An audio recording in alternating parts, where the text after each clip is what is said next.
You got the stuff with obviously Laura announcers, and I won't come here. I will probably do that. All of it. Right.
Yeah, we did start for like 12 minutes. Well, the video's on the, you know.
Battery, please charge.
You mean that people are going to enjoy more?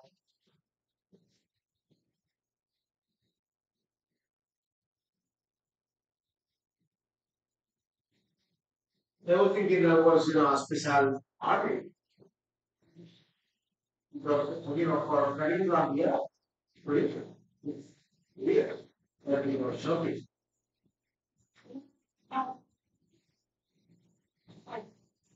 No,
Okay. Hey everyone. Just gonna start with yeah, going through some of these hand histories and see what happened. Okay, so first hand looks like 3 blind game with a 200 ante. Yeah, okay. So three blind game with a 2 straddle ante, basically.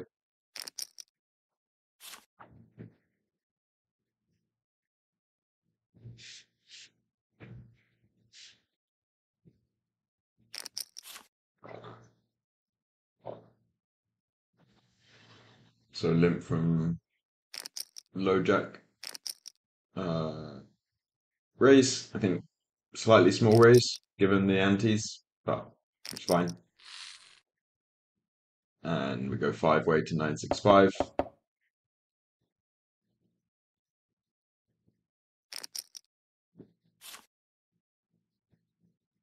Yeah, pretty good board for the straddle, having all the like 8-7s and stuff. Uh, Good board for these people too. I think they'll have like, especially this person, a lot of pocket pairs and 6-7 suited and stuff. Um, so lead, big, call. I don't think there's that. It's a pretty good board for the straddle, but I don't think you want to be leading massive too often still. But I think it's fine to do sometimes. When this person calls the flop with 2 players behind who can both have stacks that they can just shove, I think this is going to be pretty strong a lot of the time. Like they can't just call the flop with 10-8 or something. So it's pretty hard for them to have nothing by the river because even something like ace-8 of diamonds or something, I think has to fold flop. So it's pretty hard for them to be bluffing now because all of their bluffs on the turn were just like king 10 of spades. So I think this is going to be like a flush or better quite often. And would just fold a lot as this player unless I had something very good. Yeah, I mean, I think this seems fine. I think uh, pre-flop is fine. I think for the ace-10, they could squeeze and get it in if people are very loose. The sixes seems, I think they played the hand well. They could just raise the flop to get it in if this player they think is just like never folding. But you can call and hope that these players come in behind you with something just like ace-9 or king-9 who, I think they should fold those hands, but a lot of people won't. Um, and then yeah, I think the rest of the hand is pretty standard. Like once you get to the turn as ace-10, kind of what I said before, it's quite hard for this player after calling the flop to not have anything. So ace-10 was just kind of trying to check and see a river for hopefully not too much. Whereas if they bet, they're going to get shoved on quite a lot, I think. Um, and then yeah, the six is kind of easy decision. I think you're just going to want to mostly bet turn and river, or always bet river, and then ace-10. Your hand's just too strong, even even after what we said on the river, like they can just have king eight of spades or something. So yeah, I think a pretty reasonable hand from everyone, and just unfortunate for the ace 10. Um,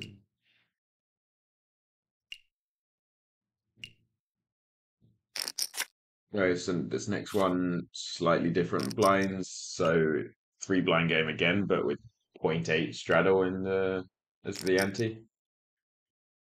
Um, so 2 limps.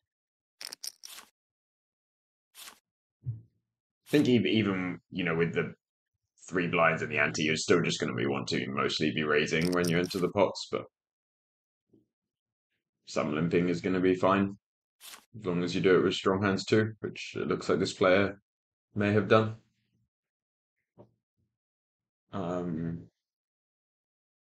And then a very big 4-bet size. I think this should be like smaller, some like 700 or 750 or something.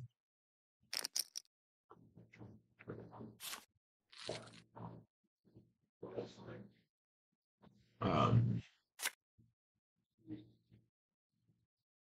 yeah, so I think,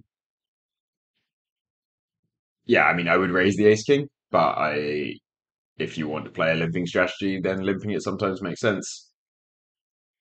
Um, although I think it seems fine. The ace 10 also fine to limp behind. You can raise as well. The ace jack, same kind of thing. Raise seems good. Queens, I think you mostly just want to 3-bet, so that seems good. And then the ace king, I think makes sense. Yeah, you just limp 4-bet. But as I said, I would go smaller from 300. I think, you still have 2 players behind you. It's not like you're that deep. This player only had like 3600s. I think you can just limp raise to like 8 or 900, maybe even smaller. Um, and then these 2 players have easy folds, and the queens, I think, is kind of just a call. Like maybe if you're playing them really tight, you could even fold when they go 1200. It's not like you get a good price to set mine. If you thought someone was so tight that they just had ace and kings a lot, then you could fold maybe. But I think versus most people, I would just call, assuming they can have ace king a lot, and just hope for a board without an ace or a king to get it in on. And would probably just fold even if it's something like king 4 deuce that looks kind of safe. Other than that, I would just still expect this player not even to have jacks and just fold all of those boards, even if they bet small. I think on the 10-4 deuce though, when they've gone so big pre-flop, which I think people do less often with aces, and they can just have ace king all the time. And I think they have ace king more often when they go massive pre-flop. I think you just have to call. Like if you're folding this flop, basically, then I think you should just be folding pre-flop. Like this is what you are hoping for. You were just hoping for no ace or king. Uh, I would guess that if you asked this player or said that to this player, that they would say they were hoping for a board like this and for that player to check. And when they went all in, they just thought they didn't have ace king. But I think people do this. I think people just see that there's a lot of money in the pot. They have ace king. They think they can hit even if they're behind. Maybe they fold out the same hand. Maybe they get called by ace queen of spades. Maybe queens or jacks fold, and they just shove. Like they're getting good odds. So I think you see this a lot, and I would not fold with the queens here. But yeah, I can understand why people might. Uh, yeah, and I think that I guess with that queen's hand is like when you're getting odds like that, you're getting 2-1 to call. So even though it sucks and you feel like you're getting stacked a lot, it's fine. Like you are getting stacked a lot, but that's just how getting odds works. Like even if you're getting stacked 60% of the time there, you're still meant to call and it'd be good. And even 65%. So it's fine. You just have to like close your eyes and get stacked quite often and be fine with it.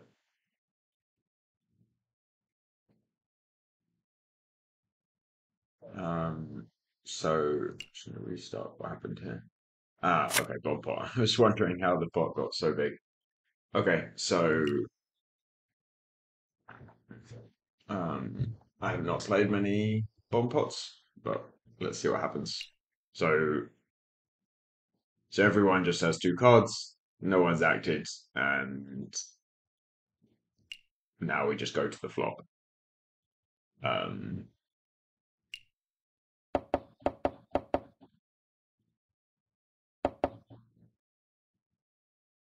so I think you have to be relatively tight here, obviously, because there's eight people who can all have something. But it's not like an eight-way pre-flop hand normally, where if you had eight limps or eight, raise and seven calls, where everyone's chosen hands, so everyone's going to have like ace ten and ace jack quite often.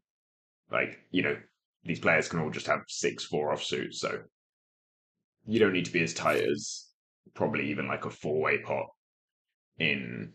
Like you probably get to value bet thinner than a four-way pot normally in a normal game.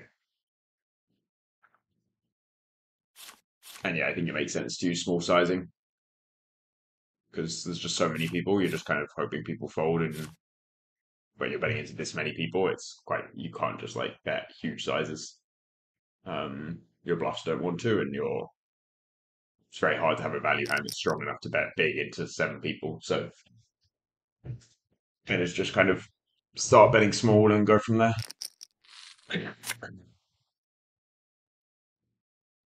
Uh,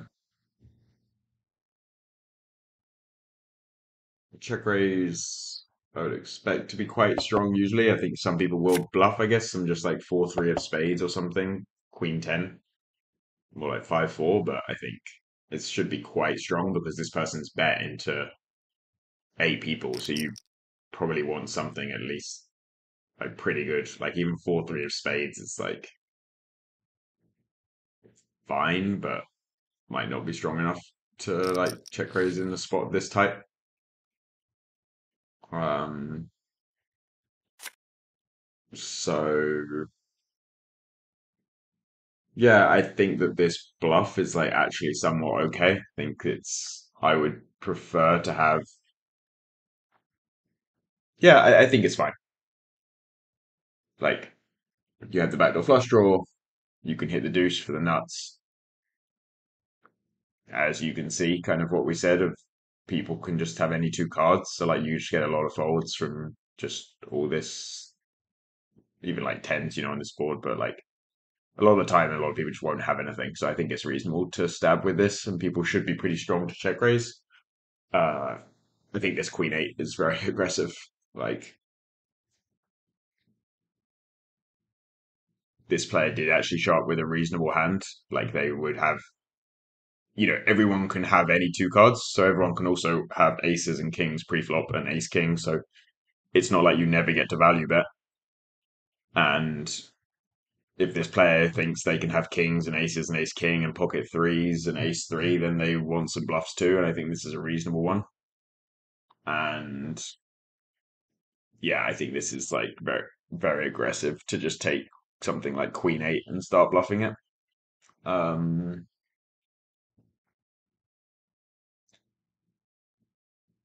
the call seems fine on the flop. It was small check raise, and you're still getting decent odds. I think it's fine.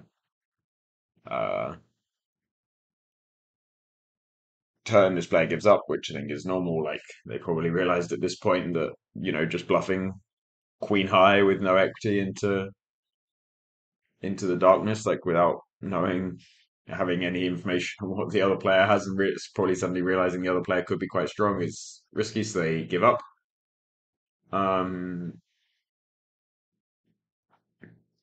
then I think the 4-5 has a decision. Like I think maybe if I had something like 4-5 of clubs or 4-3 of clubs or something, I would check more. Where you don't really want to get shoved on, and your hand plays quite well on rivers because when you river, you have a chance of just rivering the flush. Um, but I think with a hand like this, it might just be so weak that you just start bluffing turn already. Like you still have all of the good hands we said earlier. You have ace king, ace queen, aces, kings, so you still want to be bluffing a lot on the turn. It's not that fun because they were probably thinking the same as me that this player should be quite strong to check raise. But then once they give up the turn, I think it's just way less likely that they're strong because a lot of people, once they are aggressive, like if they have pocket threes or ace king themselves here, I think people usually, once they've started being aggressive, they just carry on. So, as in like with a good hand, like if they have started check raising with a good hand, a lot of people don't go for the like double check raise, they just carry on betting themselves. So I think that even though they should be strong on the flop, sometimes they're not, like we saw. And when they check, it makes it way more likely that they're not strong. So I would just start bluffing this a lot on the turn, I think. Um, but yeah, I think it's completely fine not to. And when they checked you on the river, now you like have to bluff. It's a little weird now because I think that you probably get heroed slightly more because it looks like you had to be so strong to bet the flop into seven people that a lot of your like two pairs and sets would have just bet the turn. So on the river, I guess you're just kind of saying you have like ace queen or something, or maybe ace eight. Um, so I can see maybe getting heroed a bit more often here. Yeah, I think which is one of the reasons as well that I would just bet the turn. I think it's like a you get more folds in that line. Um, and then yeah, I mean this is kind of this player's kind of gone into uh kind of crazy hero line that I mean if you think about it in the sense of me thinking the most common value for this player here is ace queen and ace eight, then I guess queen eight is one of the good hands to hero with, blocking both of those. But I mean, I think they got kind of fortunate. You know, they blocked like queen ten and stuff, and they think they got quite fortunate. This player was bluffing. I think this will be value a lot still for most people. Um, okay, so now, okay, so a huge anti game now. So this player's posted, but just two blind game with 20 big blinds in the middle. So I guess a lot of limping uh, should happen. Like when you have these huge antes, you just want to limp a lot because you're just getting, 22 to 1 to see the flop. So you just limp, and if people raise, you can call some, fold some, limp three bet. But you just start off by limping because it's just such a good price to see the flop.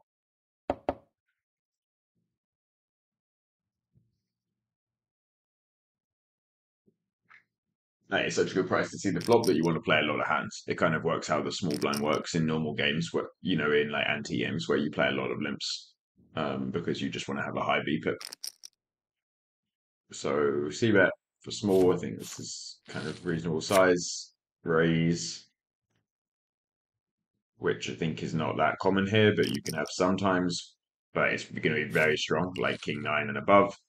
And then this player cold called, which I think should be really strong because you're not getting the odds to draw to like.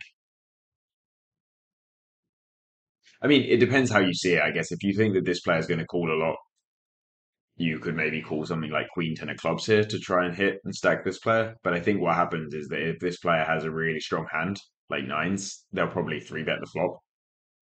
And if they have something like ace king, once it goes check raise and you cold call, they might just fold flop. And if they don't, if they call and you hit a jack, they're not going to stack off on the turn when you put money in now. They'll just fold turn. So I think like this, in reality, you should play this where kind of you just continue if you have king nine or better. Um, I think people don't play that tight, but that's what I would do. I think often. Yeah, I mean, unless this player is like really, really crazy, then you can be looser yourself. Um, so yeah, I mean, I think the limp is fine. We're in this anti structure. Uh, this limp is fine. This should probably limp in this anti structure. You're just getting like 26 to 1, and you hope no one ISOs. The raise is fine. Everything pre-flop seems reasonable, actually. I'm not sure about this. Once it goes raise call, this should probably be a fold, but I'm not 100% with this anti-structure. And then I think this c-bet is fine. You can check sometimes when it's four-way, but it seems kind of standard to check raise. And then, sorry, standard to bet.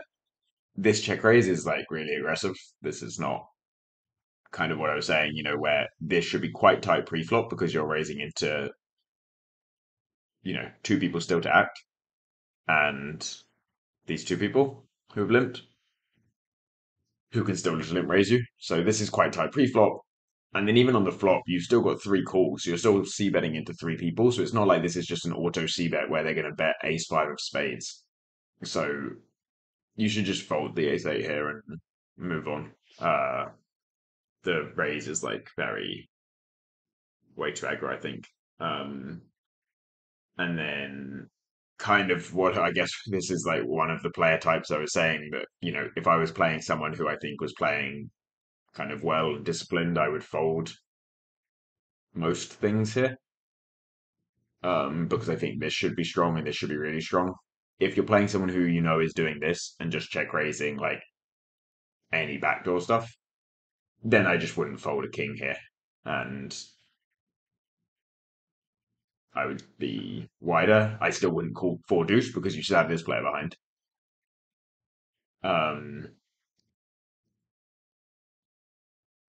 And then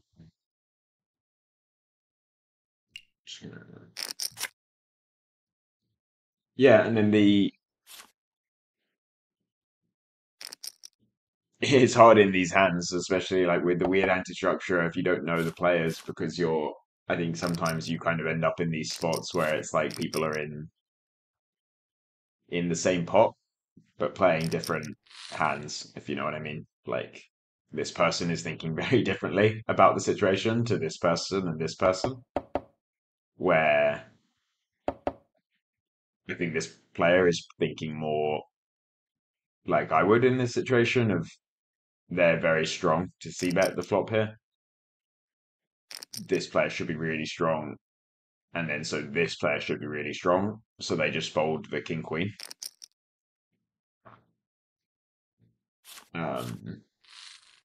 Like on the flop, which I think looks very tight. Obviously, once you see the hands and you see that this was ace-8 and four deuce, it looks very tight to have just folded king queen. But I think if you looked at actually like how you're meant to play or how a computer would play the situation, I think that the king queen is probably fine, and like king queen with no backdoor flush draw is not a very good hand there.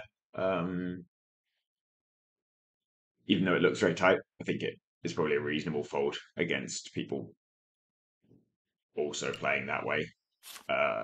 Obviously, if you're playing against, if you not like if you could see the cards of this hand, but if you'd seen people playing this way and you'd seen showdowns like this from these two players, then obviously you don't fold the flop because you're just aware that they can have these kind of like very loose holdings, both of them.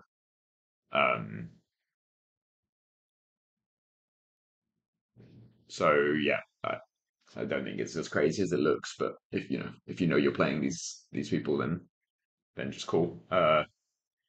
Turn is kind of hard to know at this point.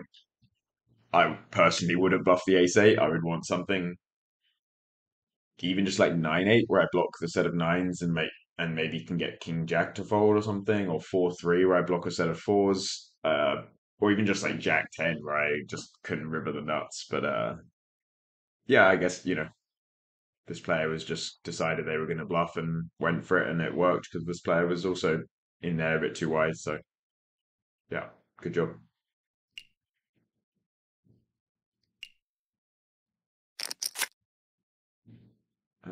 Okay, same anti-structure, so playing the 20 big blinds in the middle, so same as before.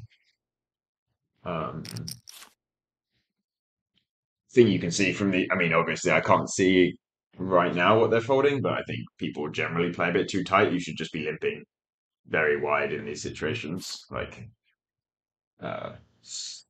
you just don't need to have a very strong hand to profitably limp when you're getting 23-1 on a call. Like, especially as the button here, where you're in position to everyone, you really shouldn't be folding that many hands here. Raise. I don't know about the size, to be honest. Like, I think it seems fine. You do want to be going very big when the ante's that big, so I think it's reasonable. Yeah, I think the flop will be better for the limper than this player because they should just have like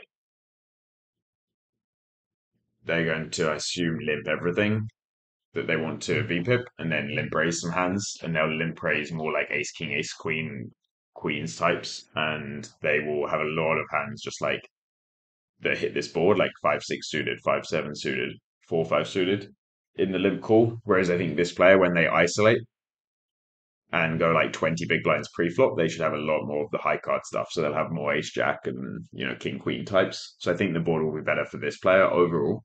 So I wouldn't bet too often as this player, but yeah, I mean you can bet some hands. Half pot again.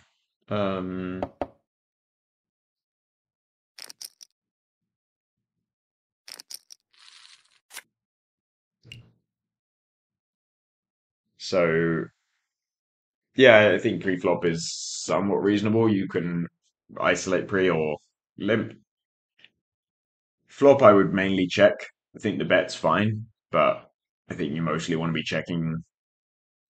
Like most of your hands want to check on this board, and your hand's not actually that strong. Like a lot of runouts like this get quite hard to play for your hand, so I would start with a check a lot. I think the bet's fine, and I think the call is fine.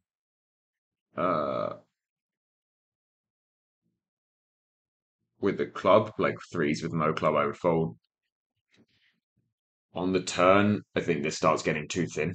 Like this player has just better hands than you already. Like they can still have pocket nines and tens, ace eight, king eight, some like flop slow plays, and they can just have a bunch of flushes now, right? Because it's so wide pre where they're going to limp every suited king.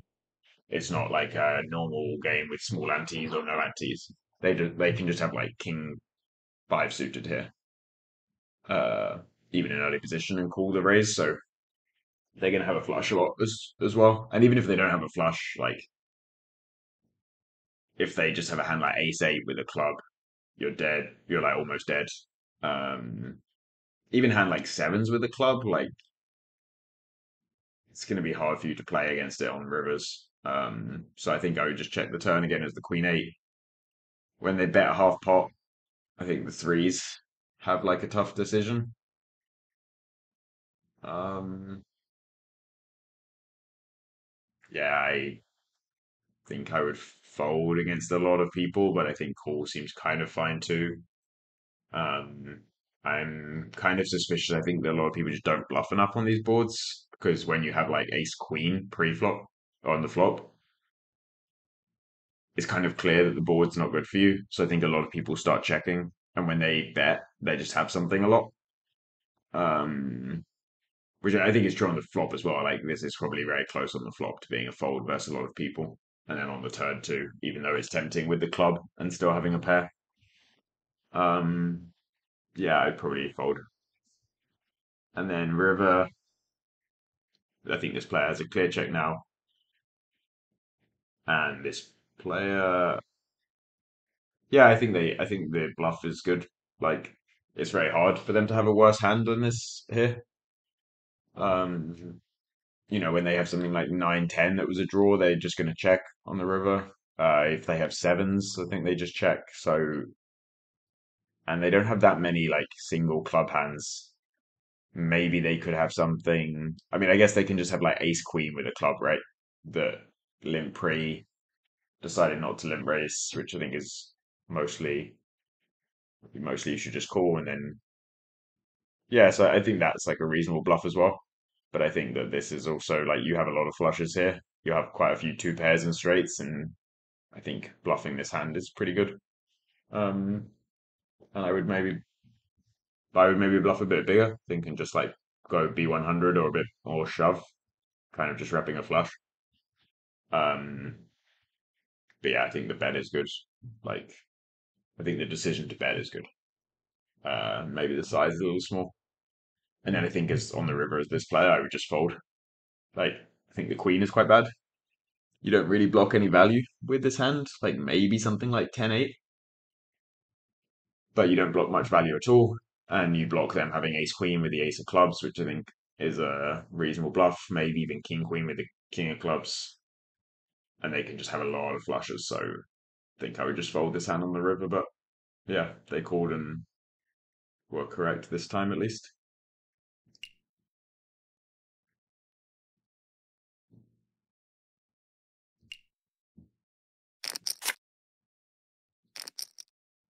Okay, so now two. So this is now okay. So heads up 25-50 with a 5 big blind ante. Um, so yeah, I think this seems fine.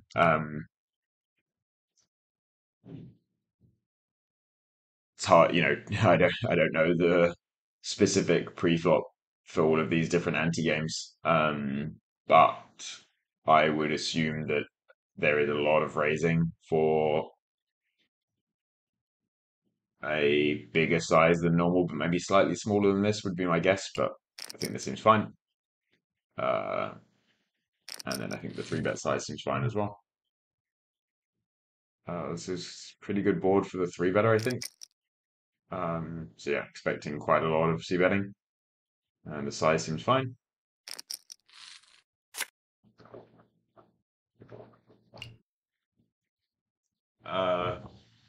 The turn is kind of neutral now. I think that the nothing really improves for either player, so the out of position player still has the advantage of just having more like aces, kings, queens, jacks that this player would full bet always or often. And this player will have more things that miss, just like 9-10 off. Obviously that's not going to fold turn, but just like king 9 off and stuff as well. That was like or ace 10 off. That this player won't have as much pre-flop. Um, so, but once it's gone bet call, where this player's going to bet their entire range, even just like 9-6 suited on the flop, and this player will fold those, it's going to be roughly even, I think, here, or a lot more even than it was before. So I would expect this player to check a decent amount and have some very big bets.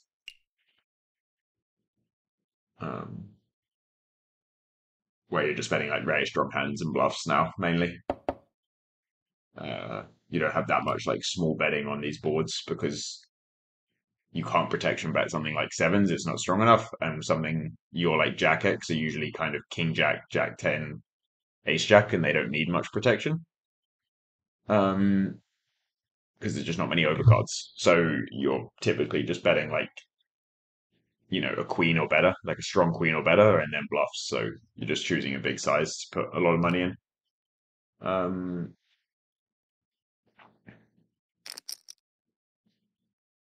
and then yeah, I think similar kind of thing applies to this player where yeah, you're not looking to have that many protection bets, so slightly bigger size. Um, with some checking. Yeah, I mean, well, obviously there's going to be checking, so I think this seems fine from everybody so far.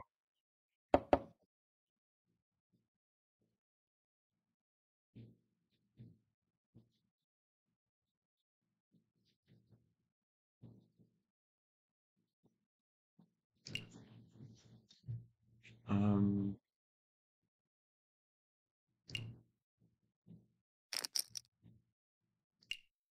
okay, so river's kind of interesting. I think that both players can have a flush. I think it's like quite reasonable for the out of position player to have got here in this line with like ace king of diamonds, ace jack of diamonds.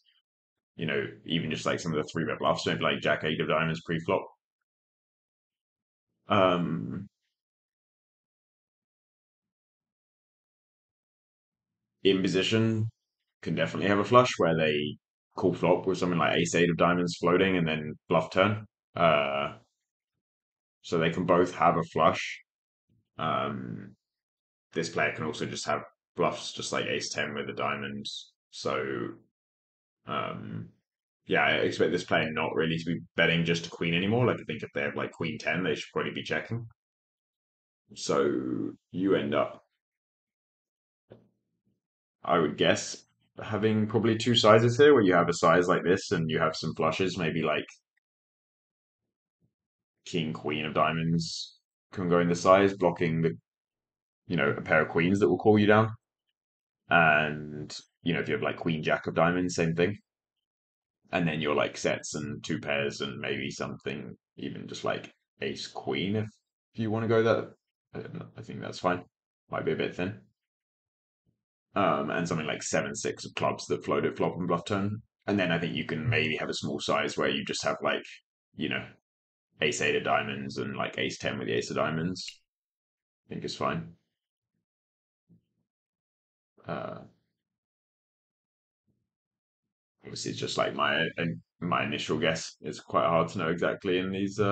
It's like heads up, 5 big blind ante. I've never really played it. So yeah, I mean, I think that the king nine, I think you have to be a little careful in these situations because, like, when you get to the river, kind of what I was saying is you have some backdoor flush combos and you have like 6, 7, maybe something like ace deuce of clubs, but the river doesn't improve you that much. It's not like a 10 or 9 or something where a bunch of your straight draw bluffs get there or make a pair. So you're going to end up, especially because pre-flop, you're going to end up with a lot of like, you have king 9, you have king 10 off, some ace 10, 9, 10. So I think you got to be a little careful when the river means you have to value bet tighter because both players can have a flush. You do need to be a little bit careful about how often you're bluffing these. Like I think the turn bluff is fine, and then if the river is like an offsuit 8, you're definitely just going to bluff this, probably for all in. All in fairly often. And even if the river is just like a deuce, you can bluff this sometimes. But I think when you get the diamonds, you probably want to wait and just kind of bluff when you have something like king 10 off with a diamond. And it's kind of easy to overdo it in these spots. Um, you're giving the other player quite good odds, and you have quite a few of this hand class, like 10-8, 9-8, 9-10, king 9, king 10. There's a lot. They add up very quickly when you're giving the other player odds, and you're kind of only repping. You're repping mostly like two pair plus, but only betting B70. So I think, yeah, a little. It's hard to know. Like I don't know exactly how they're playing, but I think that there's a risk that people are over bluffing these spots with the king 9 and the ace 3. I think is like pre-flop seems fine. Flop is normal. Turn I think is good. They could maybe bet turn as well, just like bluff, just turn their hand into a bluff, blocking the turn set, blocking ace queen, ace jack, and just like you fold out sevens on the turn. Um, yeah, I think check is fine too. Obviously, check call is fine on the turn, and then river I think is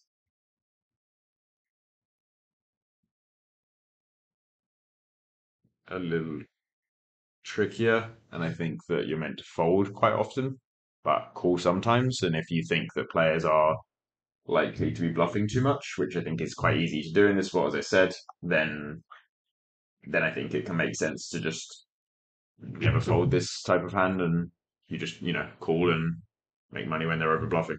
So yeah, I think it seems like a reasonable hand from the ace 3, and it might be a reasonable hand from the king 9 too. It's hard to know. Okay, back to straddle games and 0.8 ante. Like 0.8 big blind, or 0.8 straddle ante.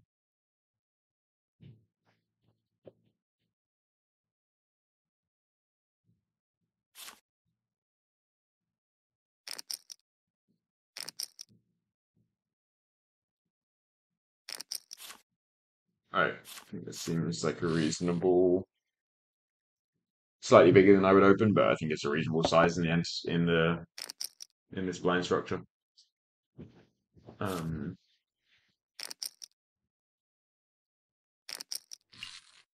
Yeah, I think there should be a lot of checking as the opener. I think it's a better board for these two players, so having a lot of checks here as the opener makes sense. This player stabs a small size, which seems probably like I think this the only you probably only stab for a small size here when there's still multiple players in the hand.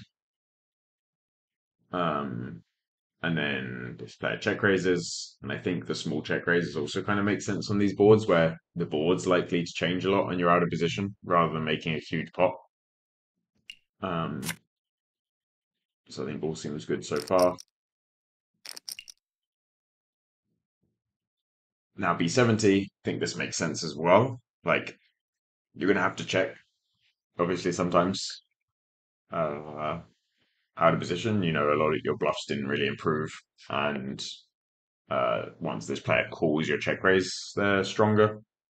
So there'll be some give ups here, but then the size I think makes sense. You're kind of just saying you have a straight or better right now, and you know those are worth a lot of money, and you can put big sizes in. On the river, I think the same thing still applies. I think that like even this might be. I mean, I think maybe this is reasonable for like a straight. If you wanted to go really thin, I could see maybe some people doing this with like aces. Even though I think you should just like call flop with those. Um, but I think maybe something like 7-8 can do this because it's such a tight spot that actually like 7-8 might not be worth more than this because they just have a boat very often in this line or can chop. So I think you can maybe have this size for 7-8 and then some of your boats want to go all in. Um, and then kind of expecting this player to like fold or shove a lot because I think that if you get here with something like, you know, ace eight of clubs, you have an easy fold. And then if not, you're going to get here a lot with like pocket fives that shoves or that people will shove. I think it's like probably actually kind of close because you might fold out 7-8 and sixes and fours beat you, but I think people will shove fives. So I'd expect this, you know, they don't have that many hands that want to call. But I mean, they could have some stuff like nines, the hero, or like 6, 7 of clubs, I guess. But still expecting a lot of all in or all in or fold.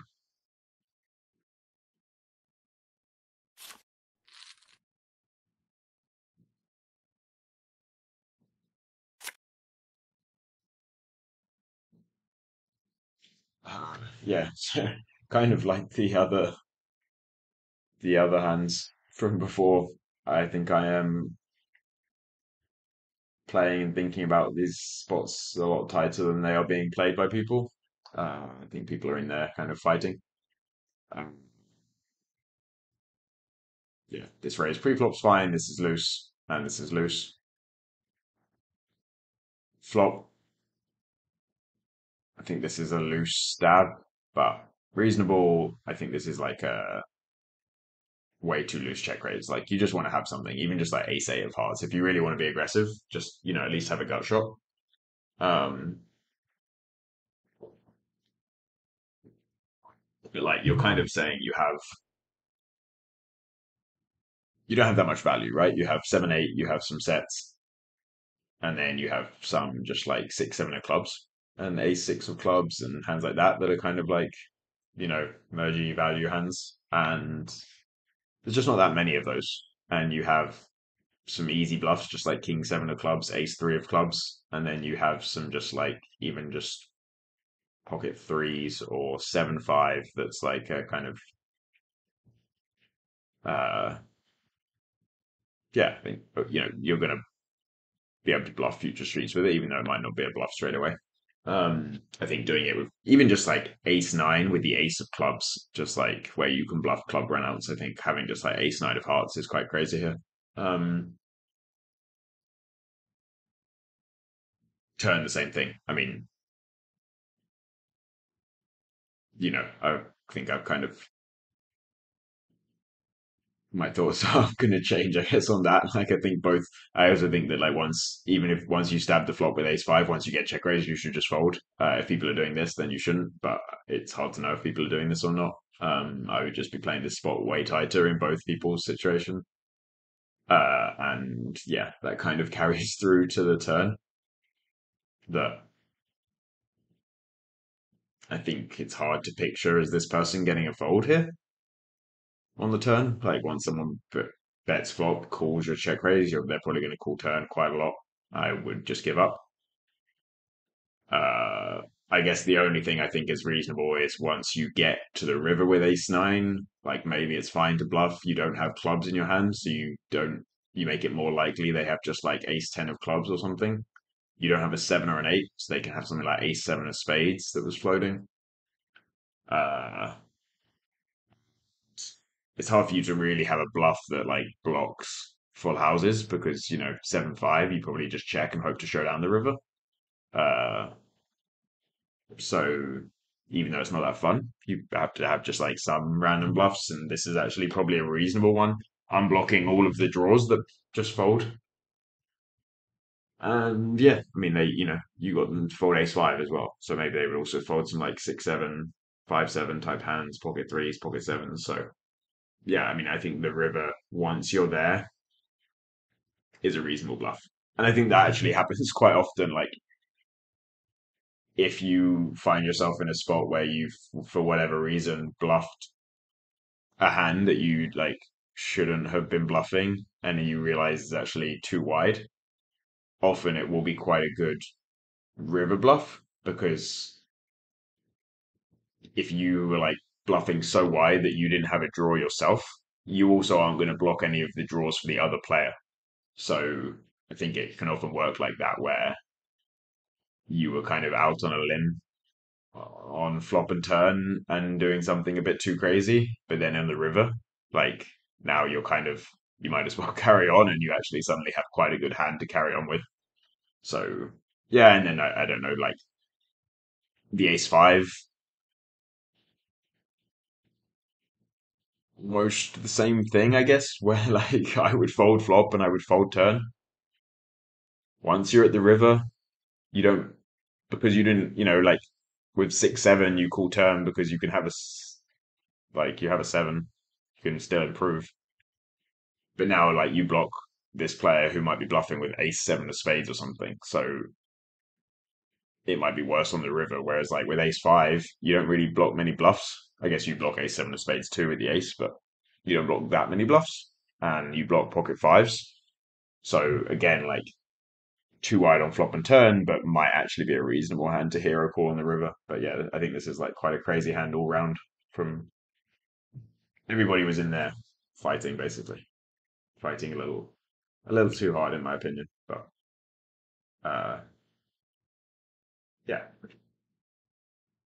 it's fun to do sometimes in poker. So okay, so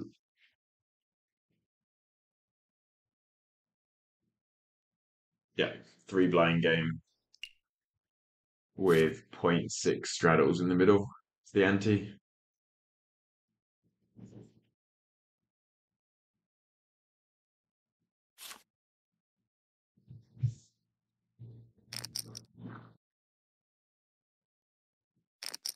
I think this seems fine. Maybe slightly. No. The size is probably fine. I think it might be slightly small, but and then the three bet size okay. I think the cold call is fine. Like 100 bigs deep, you do have some cold call here in position. I think, not that much because this player's gonna be very tight to enter the pot anyway. To like raise, I mean, not really tight, but they'll be tight to raise into two people out of position, so you get four bet quite a lot. But you are in position, getting good odds for a smaller three bet. I think it's fine to have some cold calls here. Um, yeah, I think this is like a good board for kind of for both players, where this player will have the more ace king, aces, kings that this player would probably four bet more often. But they also have some like pocket sevens and some like ace five suited that this player won't cold call, where this player will have more just like king queen suited, ace queen suited, tens. Uh, so kind of a spot I think where this player will have more nutted hands, but this player will probably have more like maybe more equity, or at least fewer hands that miss the board.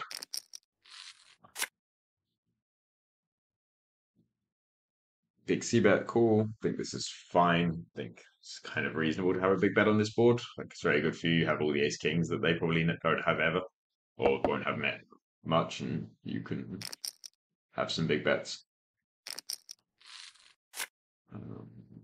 Check call turn. I probably have a slightly bigger bet as this player on the turn, but the small size seems fine. River, I think the third pot doesn't make too much sense to me. Like, I think that you're kind of just saying you have king, queen or better at this point. And it's just like you can just shove king, queen. It's just worth a lot of. Yeah, I mean, like you have tens, you have maybe king 10 suited, you have like maybe some small amount of aces and kings that are trapped pre, and then probably king queen suited is your worst hand for value here, and it doesn't even always bet turn. So I think most of your value is just like a very strong hand and probably wants to be all in.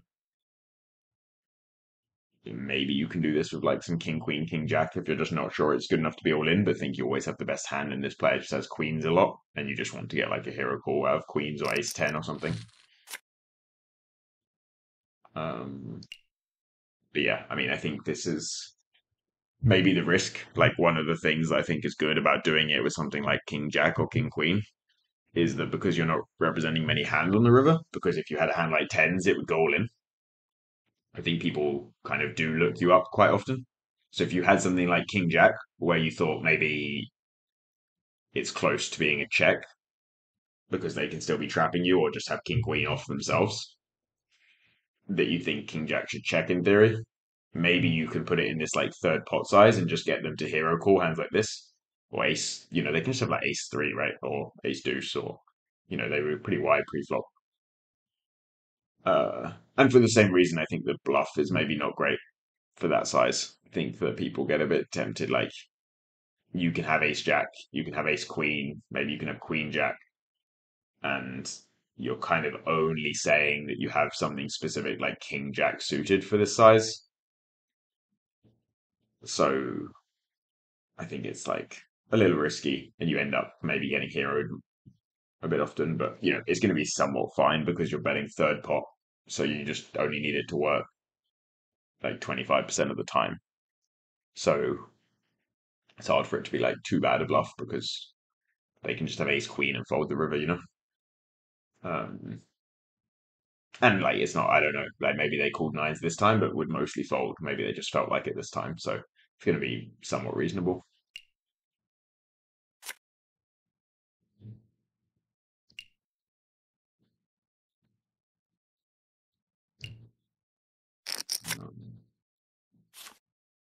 Is this? Did I click on the same one? I feel like I might have clicked on the same one by accident.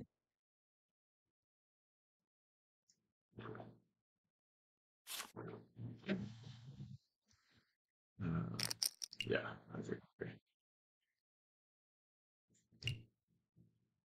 All right, here we go. So, all right, same structure. Everyone's putting a tenth of the ante in, so just the ante's changing by how many players are in the hand, but same game as the last one we saw. So big raise under the gun. I would go smaller than this, like 50 or something, but it's going to be fine. I feel like this is kind of more the size if you're playing a limp and raise strategy where you have a bigger raise size and then some limps. If you're playing only raise this early into 7 people, you probably just don't want to go this big. It's not a huge deal. You can raise whatever you want.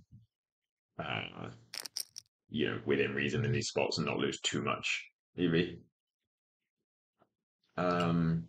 So B70, expect this to be quite strong. Like this player called out of the big blind with a straddle, so they kind of connect with this board quite often. And this isn't the size you typically see people bluff. As in they can bluff like king queen here and ace queen, like hands with equity, ace five of diamonds, but I don't expect people to just start betting like ace deuce of clubs this often for this size. So I would expect this to be a good hand pretty often. And then same for this. I mean, I know I keep saying this because we keep seeing a lot of hands that are meant to be quite tight spots, and people keep showing up and proving me wrong with some quite loose hands. But I'll say it again. I think that this should be a good hand, and this should also be a good hand for the same reasons. Check, check, turn. Seems reasonable. Like once this player check raises a big bet and gets called, then this player's going to have something a lot, and the 10 improves both people. So if this player has something like pocket eights, they check turn. Even if they have something like, ace, queen of diamonds, they might just check turn, planning to check call and not get shoved off their equity. So, and then same for this player, if they have pocket nines or queens here, they're going to check turn a lot, and they'll just start betting when they have like queen 10 and king 10. River half pot. I don't think that this is too likely to be a very common size because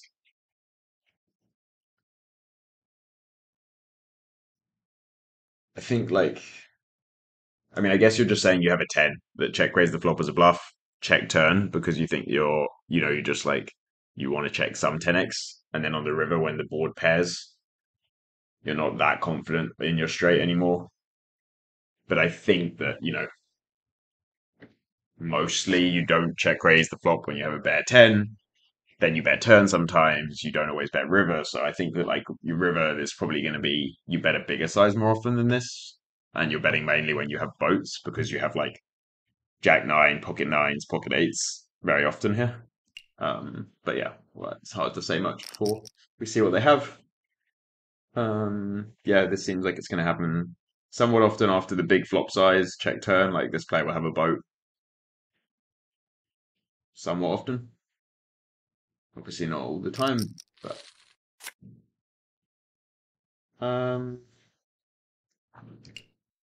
yeah, I think this seems fine from everyone. I think that this player probably realized correctly that actually when the turn goes check check, this player won't have a 10 that often. They can still have jack nine and pocket nines and jack eight.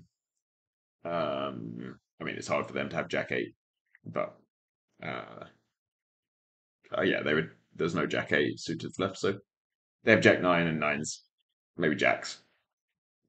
And then a 10 would have bet the turn a lot. So I think the eights probably realized that actually, even though it looks good on the river for them, where they improve to a boat, actually, they can't bet that much because something like kings, if they bet big, the imposition player probably folds pocket kings.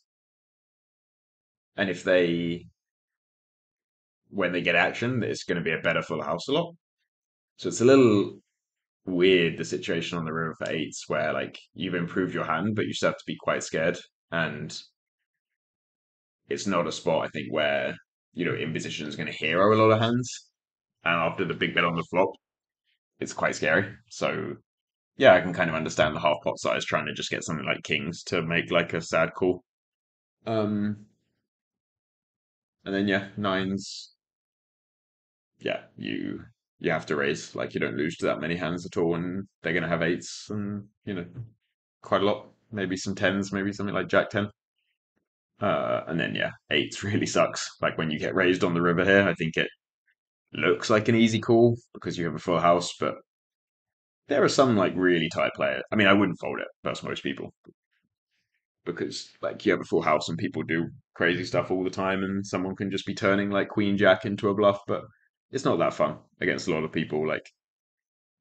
They're gonna have a boat here a lot, but yeah, I think you kind of have to call and accept that.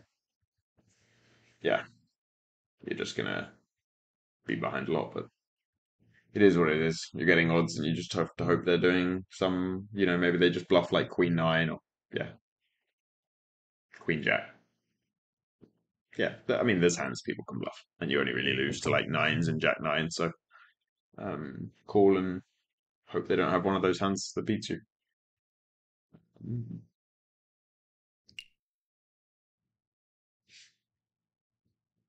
I think we can do one more really quick one, and then get into the games. So same structure.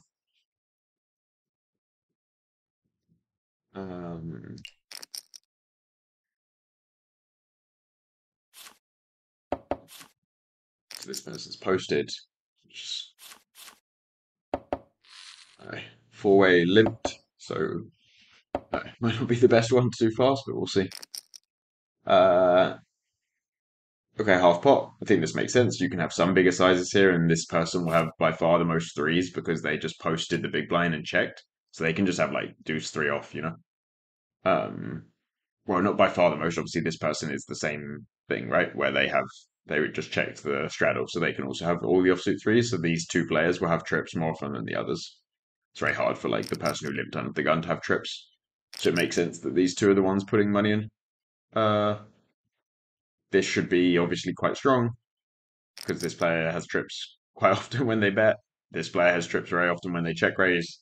So to just cold call, you've got to be quite careful here. I would expect this to just be a lot of like ace jack of heart, ace five of hearts kind of thing, where they've got a draw that can improve to better than a three, rather than just something like king eight, or like king nine, where they can just already be dead against both players, or almost dead. This player then three bets, and it goes cool. We'll see what they have first, I guess. It's just me saying saying the same as before, but I think people just have what just happened on.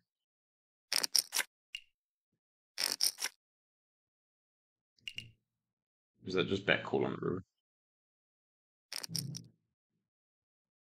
Yeah, so I think that will make sense. I think that like the 7-3 played it fine, improved to a boat. It was very unfortunate. I think the kings I would raise pre, but once you don't, they played the hand fine. Like they just have such a lock on the hand that it just makes sense to just like keep calling. You just like call the check raise and just let them put in more money.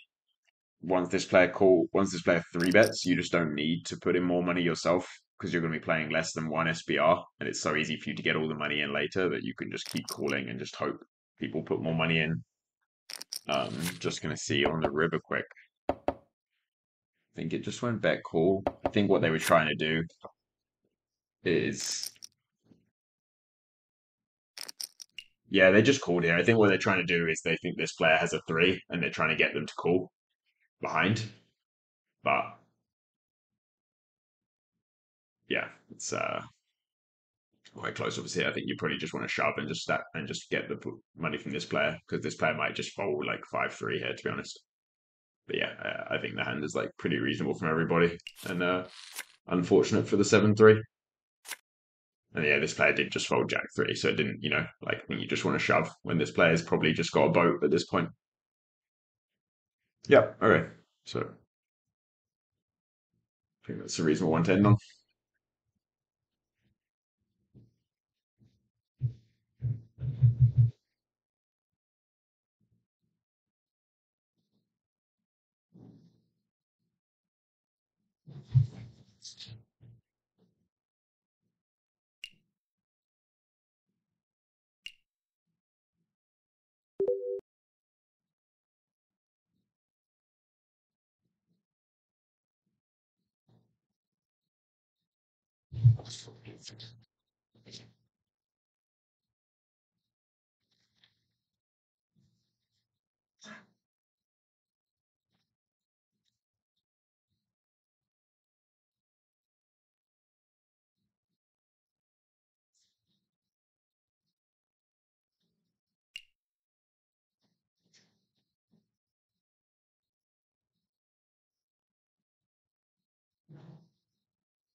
So just yeah, waiting for people to join. Hopefully we get some action sometime soon. Uh,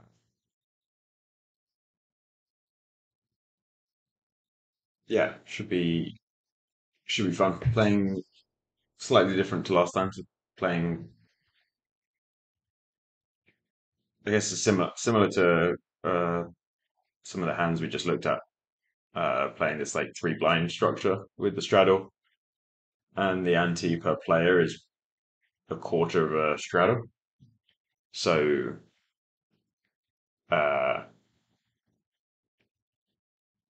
I guess we'll be varying games from like heads up, where there's just two blinds with a full big blind ante because it will be 20 in the middle, to then like if we're playing three-handed, it'll be 0.75 straddle in the middle with three blinds, and then if we fill the table up, it will just be like a normal three blind game, but with a 1.5 straddles in the middle. So kind of playing some different ante and blind structures depending on how many people are playing at any time.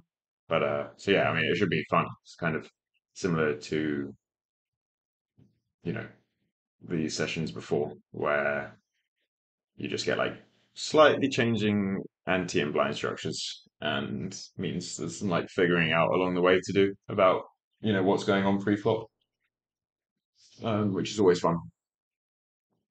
Um,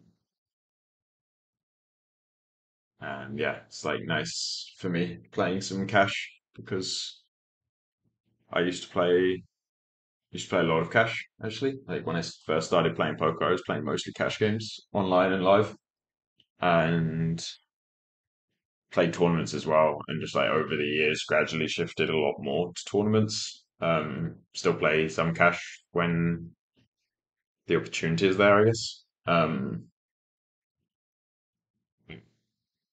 Yeah, has just hasn't been as much the last few years. Been playing a lot of the bigger tournaments, and I've just been like that's where my focus has been. And then when there's so many games these days that when you're on the live trips, there's just like tournaments every day. So it used to be kind of, oh, there's a day of no tournaments today, so I'll go and play some cash. Whereas these days, it's not that many days. Uh, it's not that many days off. So kind of just playing one format a lot. So it's nice to get a change. Um,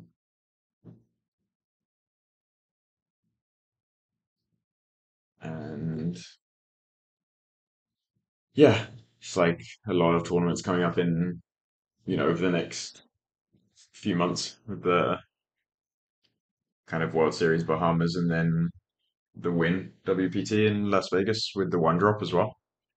So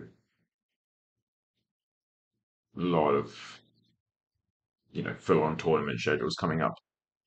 Um,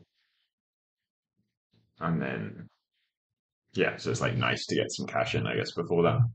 Um, Always fun to play.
had this the last two times as well. Sometimes takes a little bit of time for people to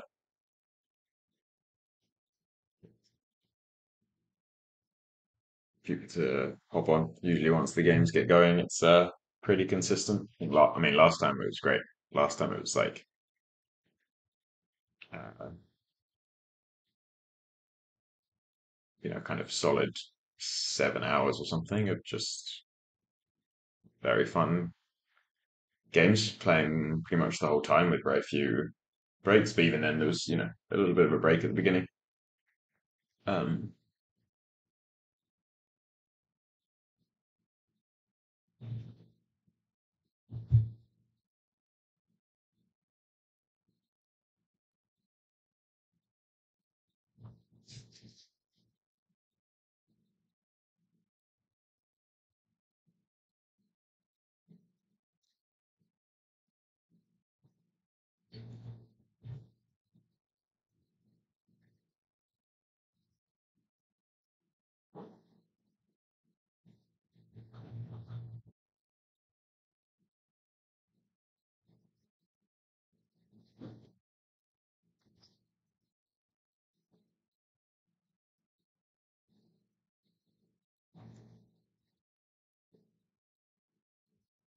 yeah, it's interesting that like the schedules are all starting to come out for next year. So starting to get an idea of like what might happen. It's always it's hard to plan in advance for these things because some of the tours give not that much notice on the dates, and there's you know some stuff outside of poker uh, to be considered. So it's hard to plan. Like I don't usually plan my schedule that far in advance, but there's some nice stuff coming up. Like EPT released their schedule recently. Um, Triton are doing uh, Jeju. It looks like um, WPT have Jeju in March, that I think hasn't been released yet. The schedule, but um, yeah, maybe there's a chance those two like overlap in a way, and you can do like both, one after the other. Um, so yeah, I mean, there's some fun stuff coming up next year. It's going to be interesting 12 months. Poker in general right now seems quite busy. A lot of games everywhere. Uh, it's always nice to like have options to choose from.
into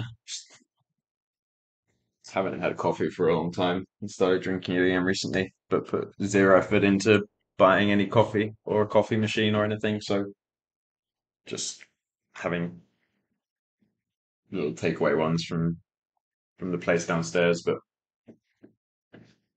definitely something that needs to be fixed. This is not an ideal situation, coffee wise. Definitely had better.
My cat in the background locking herself in various rooms, trying to get out.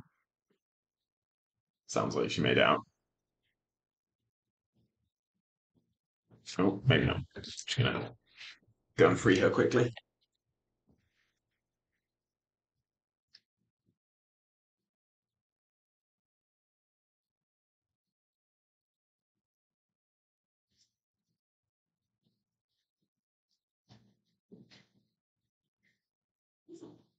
Yeah, this little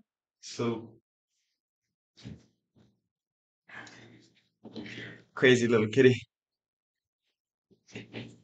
So we're moving stuff around today. She's very curious about what's going on and is exploring the new things and is not always very aware that if she closes a door, she cannot open it again. So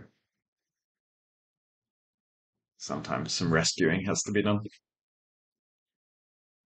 She's okay.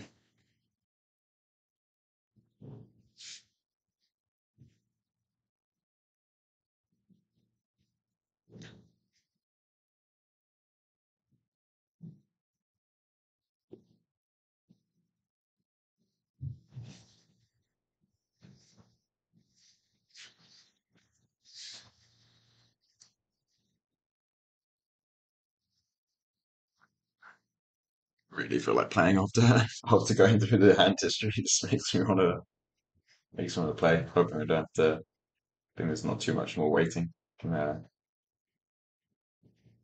get some action going.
It's actually one of the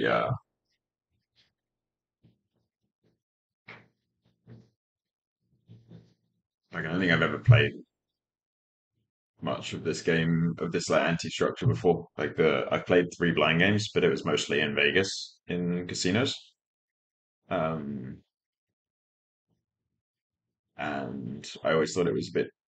I think a lot of people think it's a bit too tight because it's like you're out of position as the as the small blind and the big blind, and it makes the game a little tighter. Um, so I generally prefer anti games, but I think like the three blind structure with an anti at least fixes that where this like three blinds but with a big ante, where it's quarter of a big blind per person, really incentivizes you to play from like all positions a lot more. So uh, yeah, it's definitely a nicer structure than the straddle structures I've played before. Um, but yeah, I have not played much. I've kind of played a lot of big blind ante, just two blind game with big blind ante, and a lot of, and then like some, a bunch of straddle games, but never a mix. So it's kind of interesting. I'm not quite sure how the pre-flop is going to look. Just kind of figure it out on the go, see what happens. Hope we get some fun decisions.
All right, nice.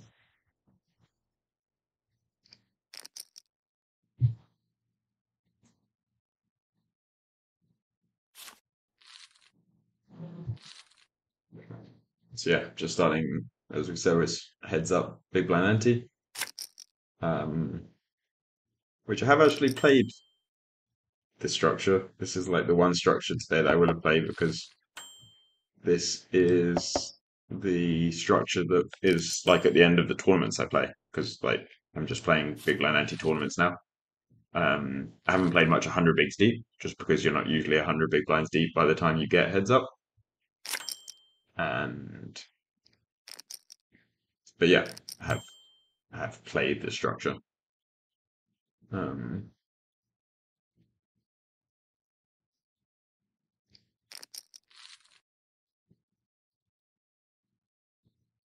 This may be a little loose, but is kind of when I can going on the side of loose rather than tight at first, because I would like to play some hands. But yeah, I think that's probably you want to have like Jack 7 to continue there. Jack 7 suited. But it's probably close.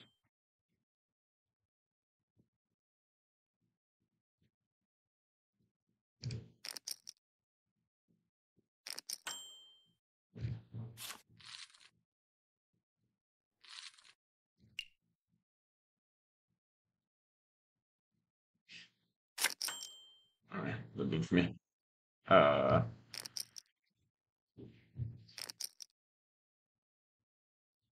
Yeah, I think kind of normal from them. I mean, the raise is very big. I think they would have had to call it off if I shoved, um, but yeah, not like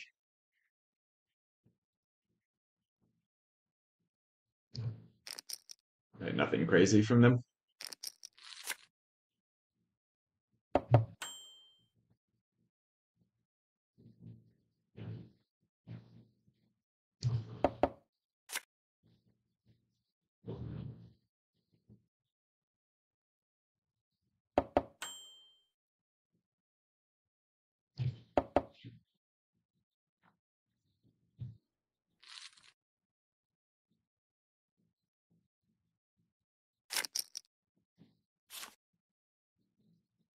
Yeah, I mean, I think that's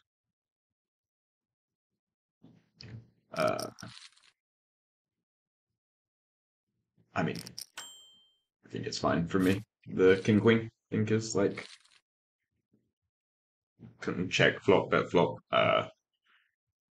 But people tend to be pretty loose in these games from the blinds, so I think like betting makes a lot of sense. You just get extra folds. I mean, kind of like we saw, they had Jack 8 off, which I think is significantly too loose from the small blind there, even with the big ante.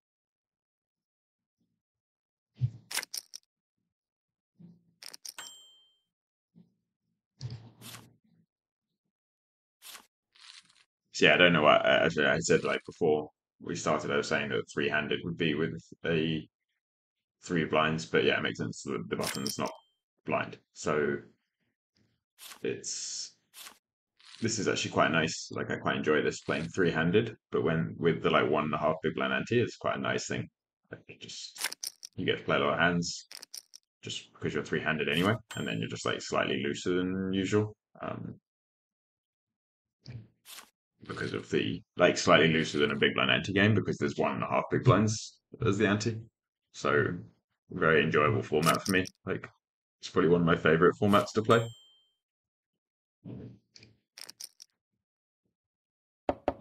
I'm just not going to fold anything in the small blind. Like when it's 1.5 big blind ante, you're only folding 15% of hands or less when there's a big blind ante. So I think the extra half a big blind in there, you just like play VPIP everything and just limp everything, and then go from there. Like limp raise some, something like I'd be limping my good hands too.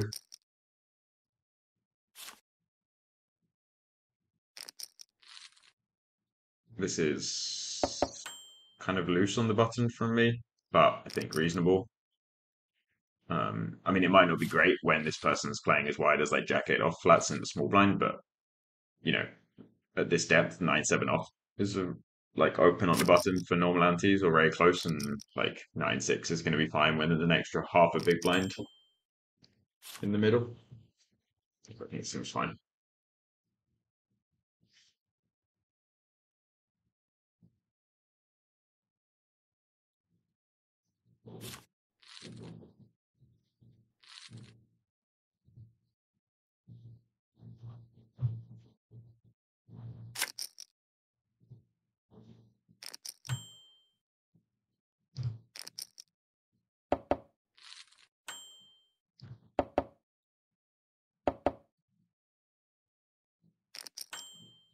I realized in that hand I just played, I was talking about it during the hand. I'm not sure whether it's should be waiting until after to talk about the actual spot, I guess. Uh, oh, okay. I played this person last time, if I remember correctly.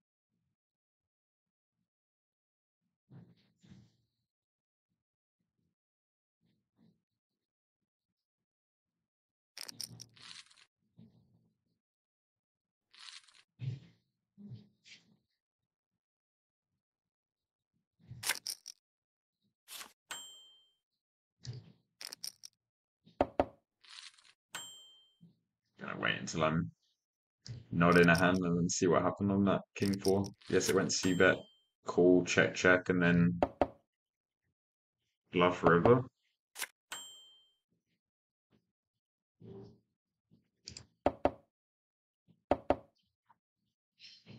Um,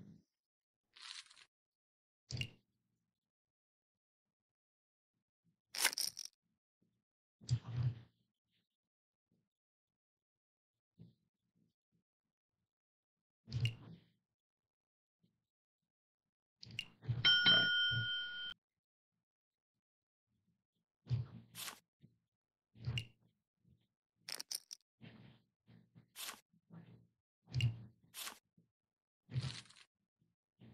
So raise, call, speed up a little. Check, check. Ah, okay.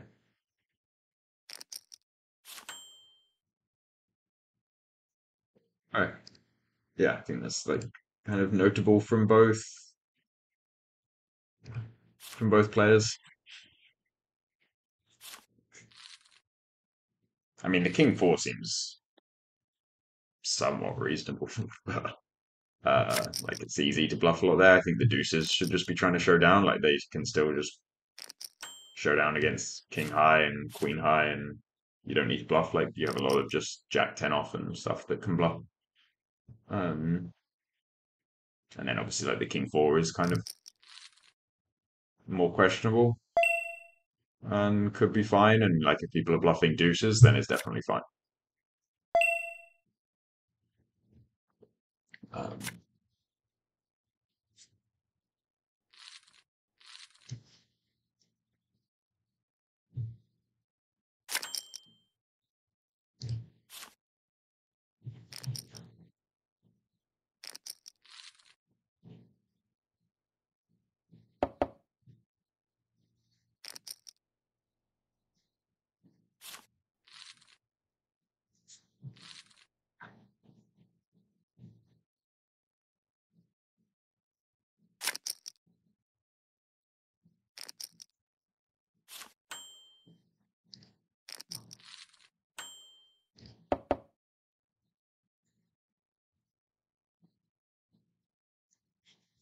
yeah, fun game so far. Like, I mean, not I haven't had many spots, but fun in the sense that people are playing quite big sizes and putting a lot of money in. So it's like definitely potential.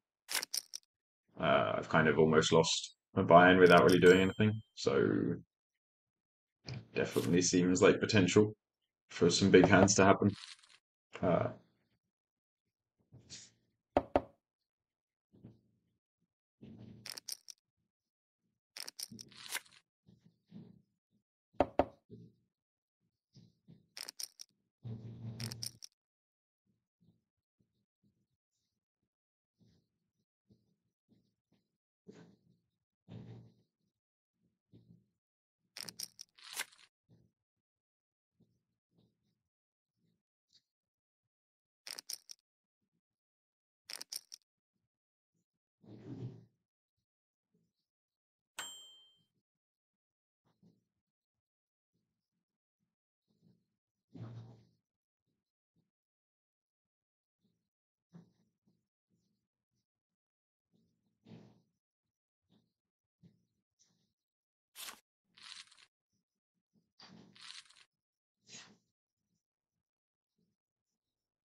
Um,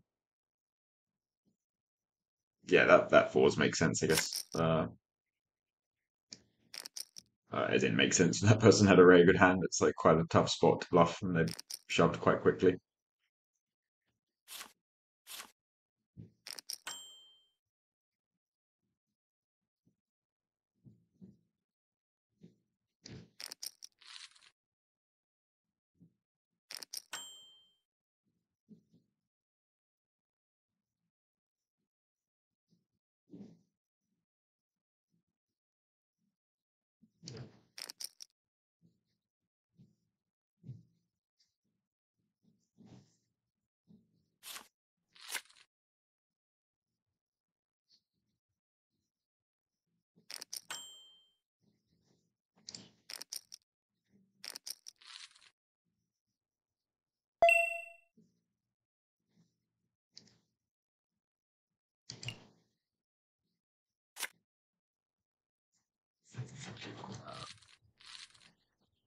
Yeah, I mean, lucky turn. I think pre-flop is like loose for me normally, but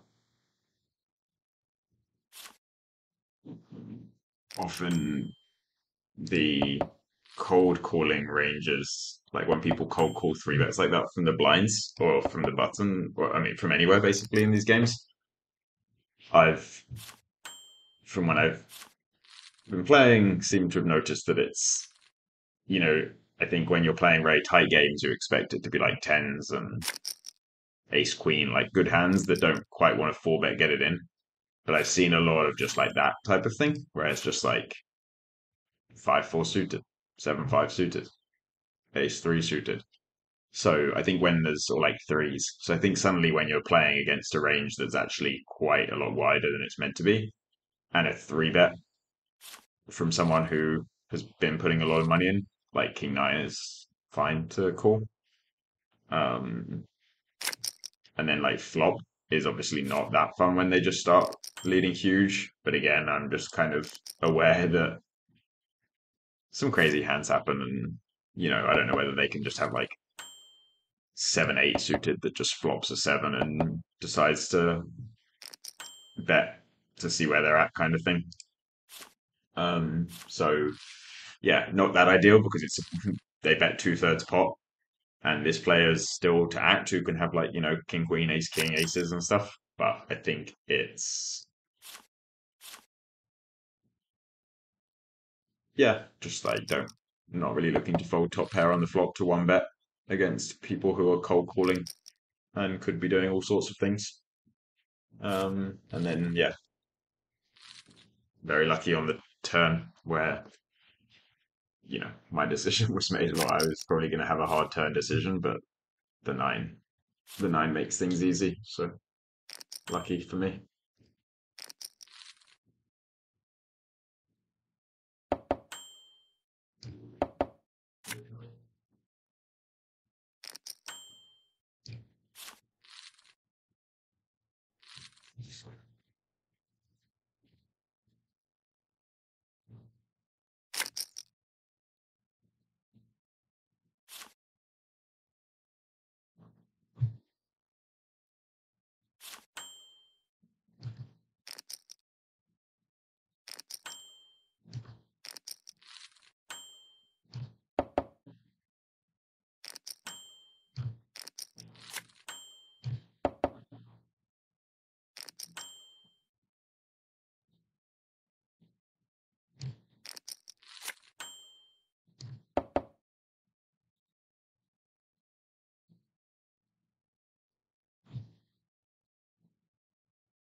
Yeah, I think that's fine. I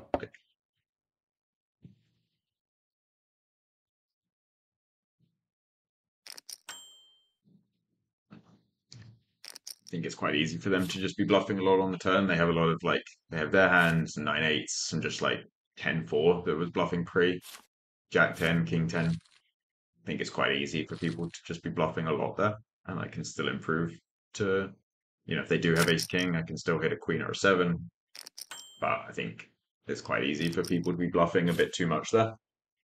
And, I have a lot of just like a 5, 4, 3 suited that I'm going to fold, Jack 10.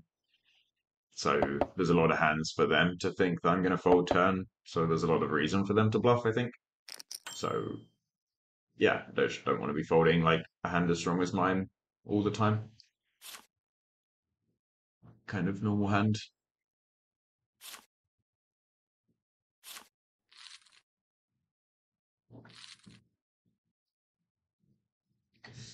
Good flop for me there with the ace-9, but I don't think there's much I can do when they lead like third pot into, it's a good flop, but like just good because I have some good backdoors, but like not good enough when someone leads third pot and there's 2 people behind me that I can do anything. Sometimes you just have to fold. Well, you don't have to. Sometimes. Feels a bit too ambitious. Although it is a shame on the king 8-7 with 2 clubs to not see a turn. So much can happen.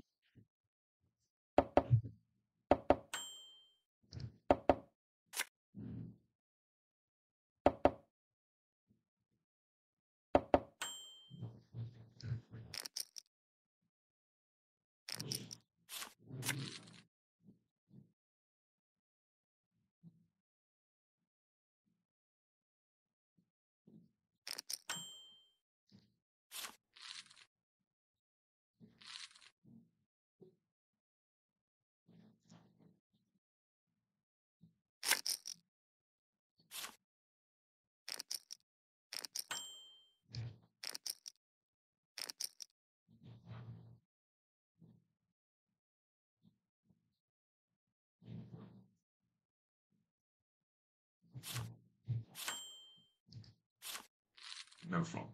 No free flops.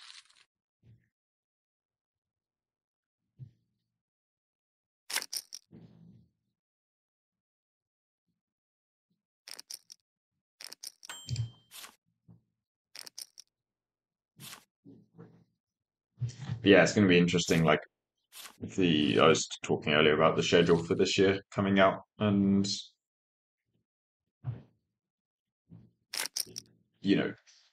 a lot of dates haven't been finalized yet, so it's quite hard to plan because I have 1 or 2 things outside of poker to do, and so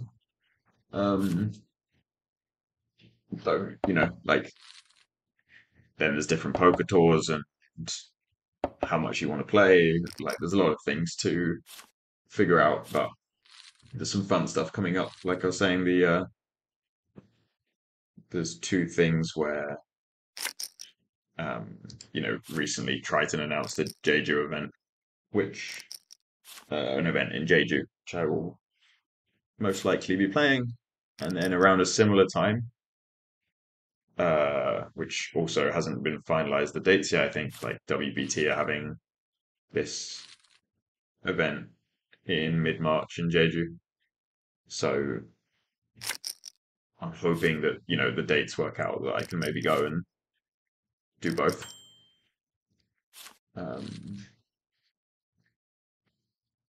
Yet to see, kind of waiting on dates, but yeah, there's definitely some fun stuff coming up this year. Or next year, sorry. In these next 12 months, I mean.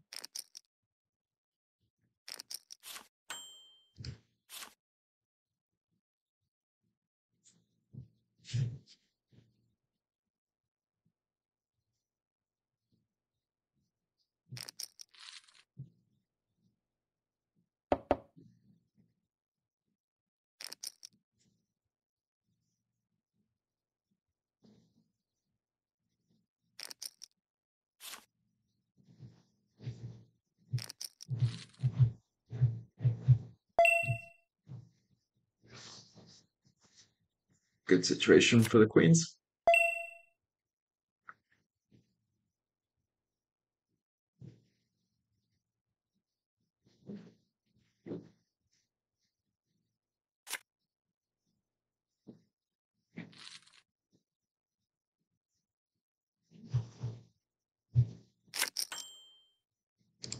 So what was that? Just raise button, call, and then lead, or like fully sure how the money got in?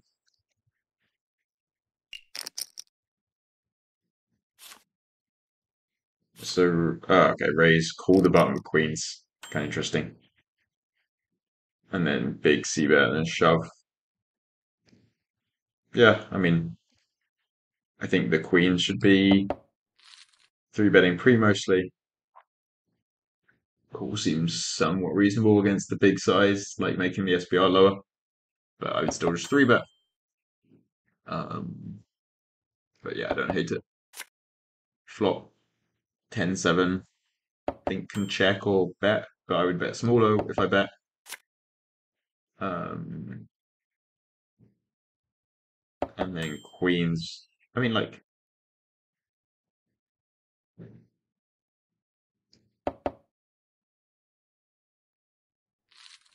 first, I don't know about this king four. Maybe I can bet river. Seems thin. I mean, I think it's thin, but versus people, it might be fine. Um,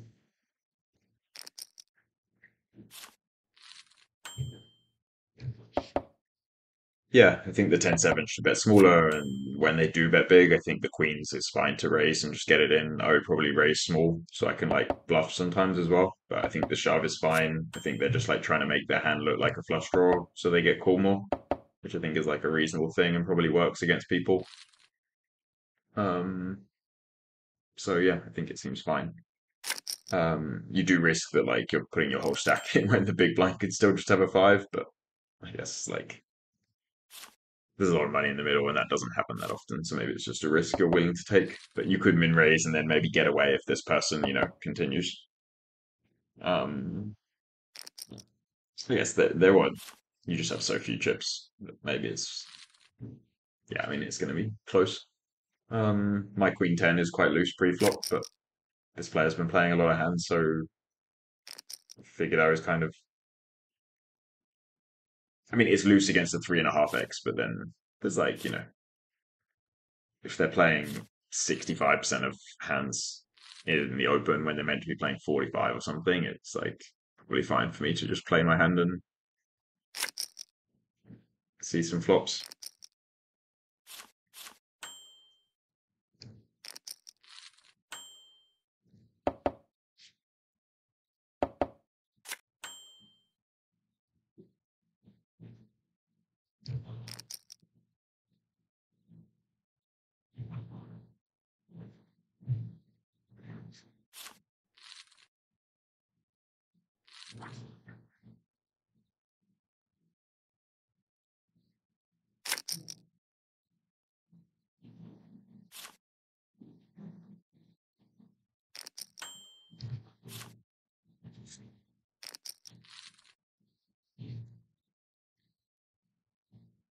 But yeah, I hope the dates work out. I've never been to Jeju. I've never been to South Korea at all. I had a trip planned in when would it have been? I think maybe 2020, and it got cancelled for obvious reasons. And I was disappointed because I had a small trip planned to Seoul before. That may not be the pronunciation, but and then was going to Jeju to play. And in the end, it all got cancelled. So I'm really looking forward to going again, and yeah, hoping that I can make it in March to these events.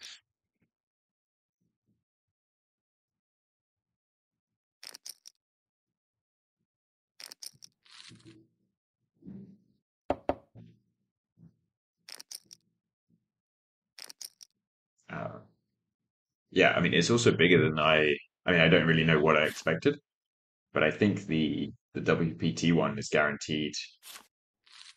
It's like I think 2.8 million to enter and 2 billion guaranteed prize pool, which is I'm not sure off the top of my head exactly what I'm playing with the weird numbers, but it's like it's a lot of people guaranteed. I thought the field would be smaller if you'd asked me to guess. So kind of cool to see those field sizes. Poker's, definitely growing.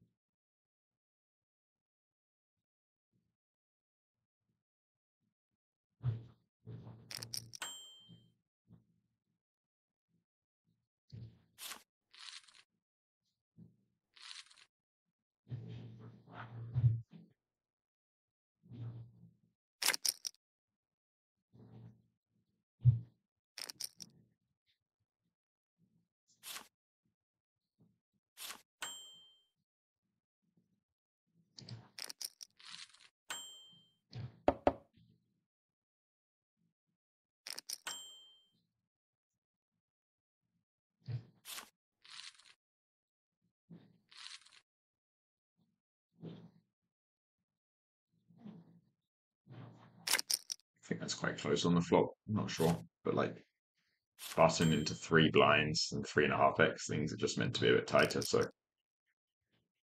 I could continue.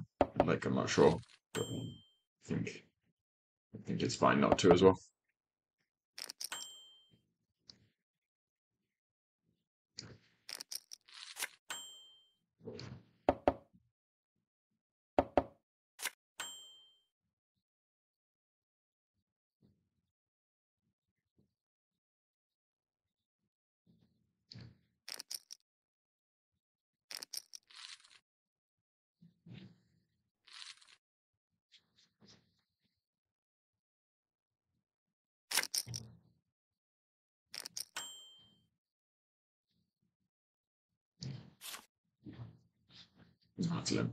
Thought I was used to playing 2 blind games. Thought I was the small blind, but I think it's a bit too loose when there's still 2 players stacked. Well, 2 players stacked, and I have to put in 13. Or, like I've only put in a quarter of a straddle.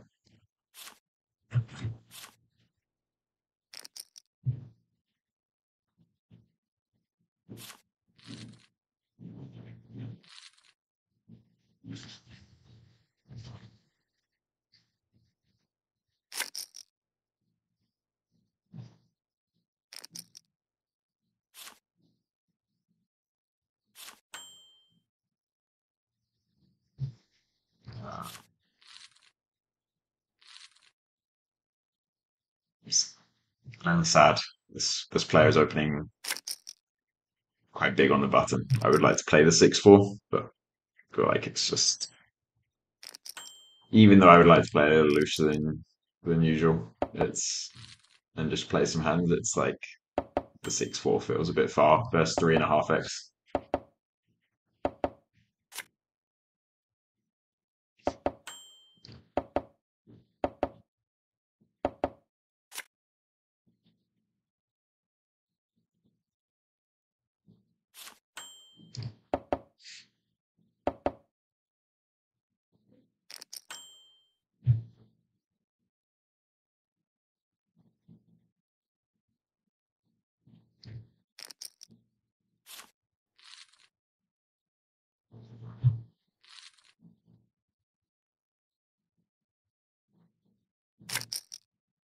Yeah, I mean that might be not great.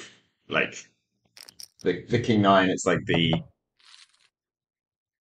think it's hard. Like this person open folds the small blind. I snap check the big blind. This player snap checks. So like kind of I think it looks like no one has anything. And while I don't expect people to bluff that often, especially when they just bluff like pot, and I think they'll have a jack a lot. I think that they would bet a jack sometimes on the flop, fairly often on the and then sometimes as well on the turn. And then like if they just got there with 7-5 suited that they limp pre, I think it's like quite easy for them to think no one has anything and it's just worth bluffing. And they bluff the deuces before that I thought was like an aggressive bluff with deuces that could show down. So I think like king high, they probably won't bluff king high, so the king is good. The 9 is good. Like I block I mean I don't think they'll have 9s that often, but you know. Yeah, I think it's like I block just like river 2 pair, like jack 9, 9 6 or whatever. So kind of think it's not a spot that a lot of people bluff, but I just don't really want to fold against this person who's like shown that they will bluff some weird spots with unconventional hands. So I think it's fine. And I think that like this person never has anything behind me. So like if I'm good against them, I'm good. And I just need to be good a third of the time, or like 35%. So I think it might not be the best, but it's probably fine. Just call and lose a lot. Hope sometimes that that's not the case.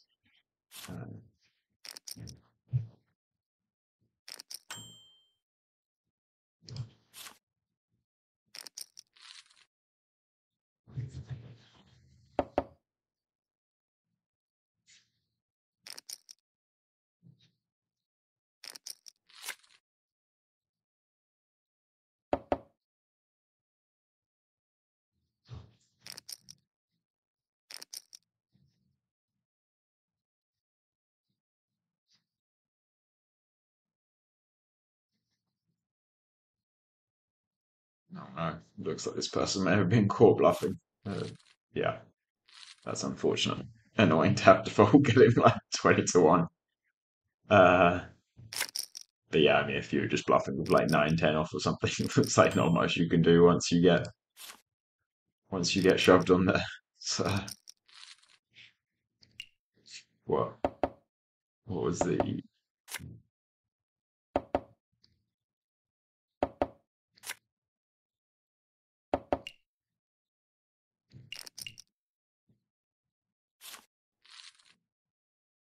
so 6x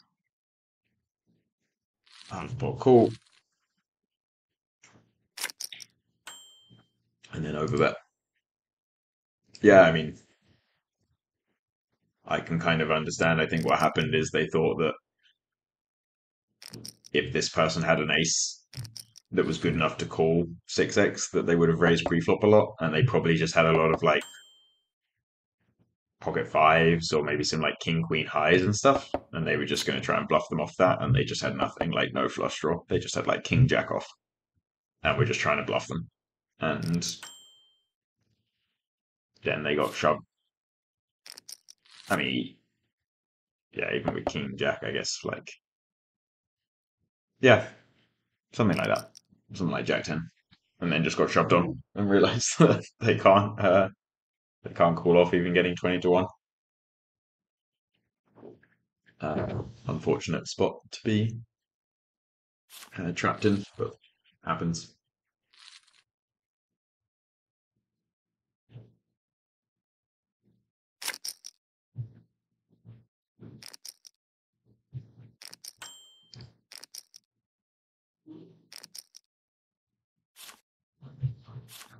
It's hard to see flops in these games. Just trying to see some cheap flops.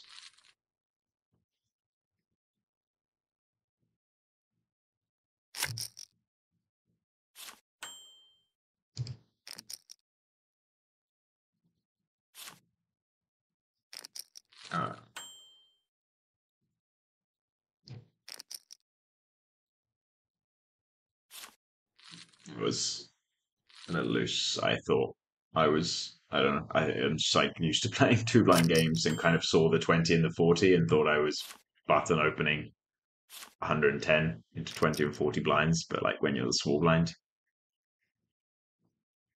I mean, it might not be a little loose, but like you've got to be a little tighter when you're opening, out of position as two people, but it might still be fine. I haven't played this. It seems very close either way. I was just surprised when I was suddenly out of position on the flop, but that makes sense.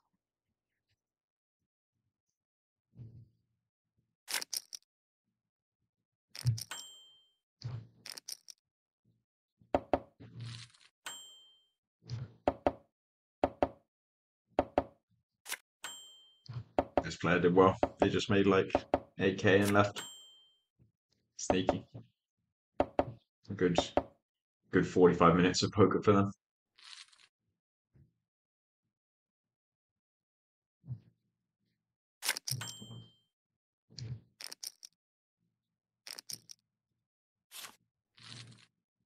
Our friend is back.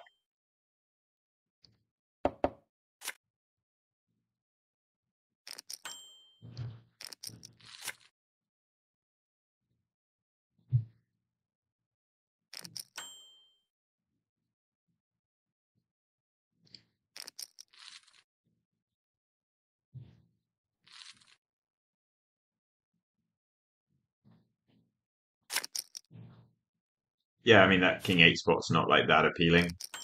I think they can have a lot of ace-x. They would also 3-bet a lot of them though, and there's a lot of just like queen jack, jack 10, and all of those offsuit. Like all of those would play that way offsuit pre-flop. Then they have just like 6-5 suited, some 8-6 suited maybe, and I think if they don't give up enough, like if they just always bluff hands like they had, where they had like queen jack of spades that blocks the missed flush draw, they're meant to like give some of those up on the river. And if they don't, then we just like never have to fold a pair. And I think if you're playing people who are very disciplined, maybe you have a tough spot. But I think against a lot of people, it's quite easy to just bluff too much. And yeah, I don't know, if I see us. Yeah, I mean, in those spots, I think it's like obviously you're going to be wrong sometimes, and you'll get the player type wrong, or someone's playing differently to how you think, and you just are wrong, and that's how poker goes. But I think it's quite easy to bluff that spot too much, and if I think that, I'm just going to call too much and hope I'm right. And luckily this time, it looks, given the hand they had, it looks like that probably was correct. I think they meant to just give up with the queen jack of spades there.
Alright, back to some regular heads up action.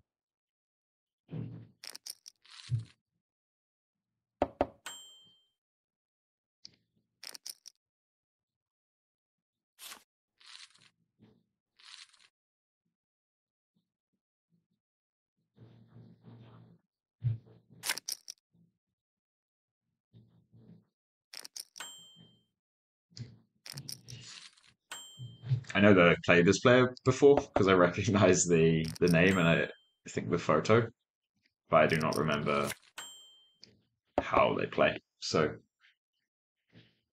we'll see. But I think it's one of the people I've played with most in the short sessions I've played.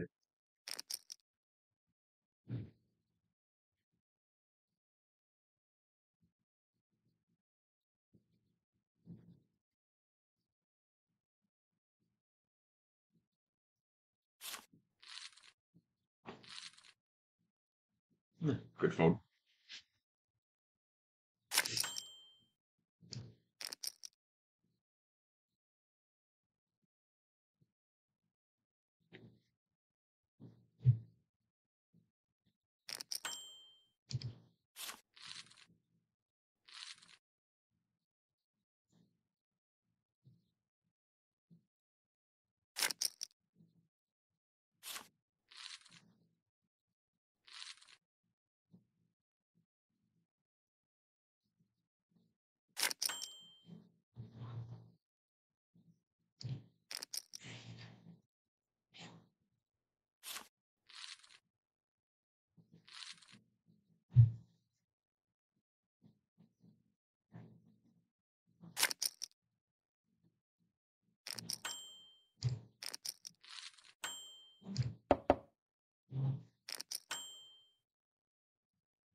I'm not sure that might be a continue on the flop, but feels like maybe slightly stronger, like Jack 6 or something I want, but I don't know. Heads up is tricky.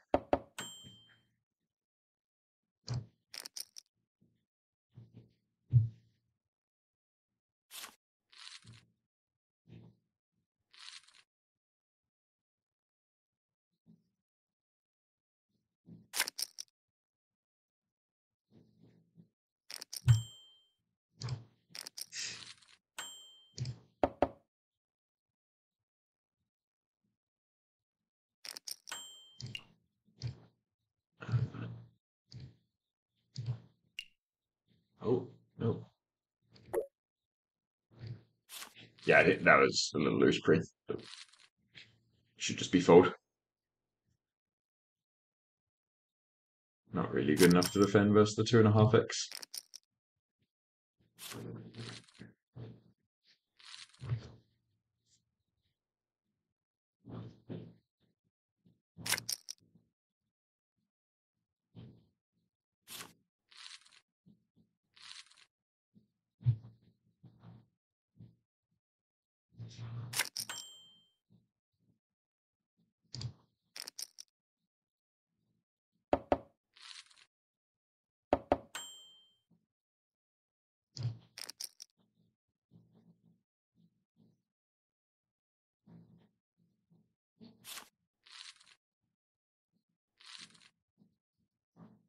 Nice flop for the 5-2 stuff.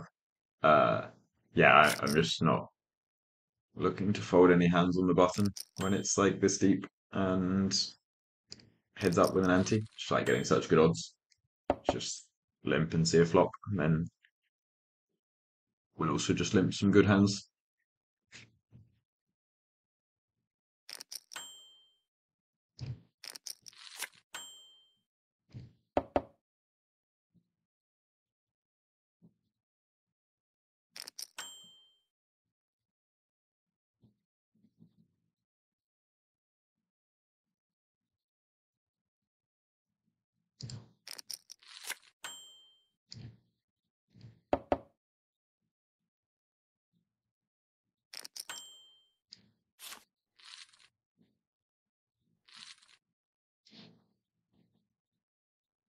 Yeah, I think that's fine. I think I can raise flop sometimes, but mostly just call.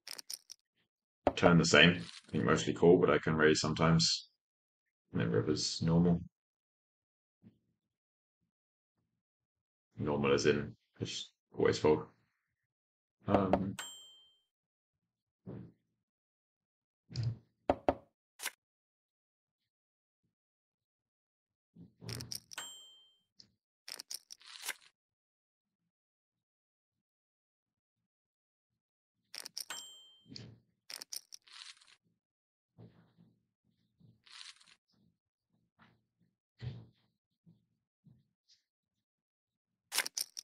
yeah, I think those lines, like when people are bluffing, people are taking those sizes.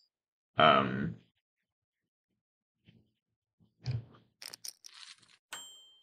I think it's kind of easy and tempting to like level yourself into thinking they're not bluffing and to fold when you just have like the deuce 3 like that. But people do bluff those sizes these days, especially more than they used to. And if you're wrong and you like think they're not bluffing and they are, and you start folding a lot, and you just like folding a bunch of pairs when you can have a bunch of just like king highs and misdraws as well, you just like make it so good for them, and they make so much money just with those small bluffs. So even though it feels sometimes like people just aren't bluffing much for those sizes, I kind of prefer to just be sticky and, you know, if they have it, they have it.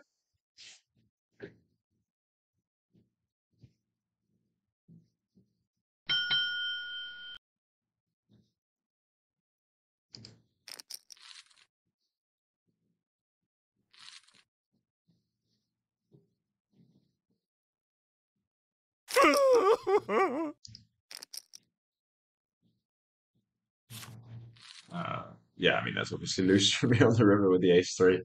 Uh, just felt a little weird, like the sizing where kind of expect 6x to go bigger on the turn, and I would expect a king to check turn or not bet river for that big. So just kind of in those lines that don't make much sense, I usually just get pretty sticky, and I think it's good in general. Often when it doesn't make that much sense, like people are bluffing a lot. Obviously, like this one, it made sense because they just had like the absolute nuts, so it kind of makes sense for them to take that line. They bet small on the turn because they had 7-6, like they don't want me to fold anything, and then they bet big on the river because now they have a boat. So I can kind of understand why the line looked weird, because I think they had like one of the few hands that really makes sense to take that sizing line. But I think the call is like still probably fine against people when you see those weird sizing progressions. I think sometimes it's just someone bluffing, and maybe sometimes when the line doesn't make sense, it's just because it doesn't make sense, and sometimes it's because they have the absolute nuts, and that is the risk you have to take.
Yeah, I think that's fine. I think I can like bet turn sometimes and check turn sometimes. I think that they have a lot. I mean, maybe it makes more sense to bet turn, I think, because I think what happens is like in the line I took, a lot of people just don't think you're bluffing that much. It just looks like you have like a bad ace, and they expect you to bluff turn more when you have bluffs, which I don't think is like always true. I think that's just what people think. So maybe it makes sense for me. Like they have a lot when the jack comes, they have a lot of like eights to like pocket eights to pocket kings, and then they have a lot of just like king jack and stuff as well, and even some like king queens and stuff. So maybe it's just better for me to just bet turn, because most of the time when they have a better ace than me, they carry on betting the turn. So I probably just have the best hand a lot and can actually just bet two streets. So I think I should have probably done that and bet the turn.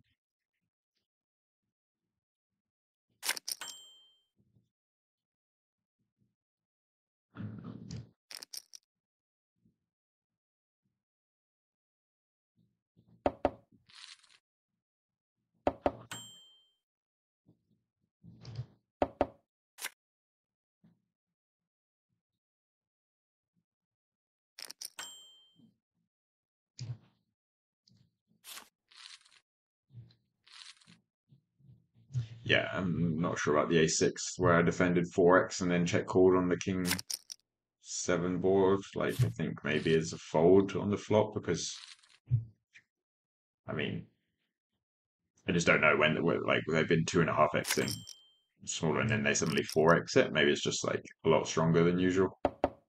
I'm not sure about that though. A6 is pretty strong heads up versus quarter pot.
I'll take it. Chop seems like a good result after that run out. I probably lose. Yeah, seems fine. Seems like a fair outcome for the same hand.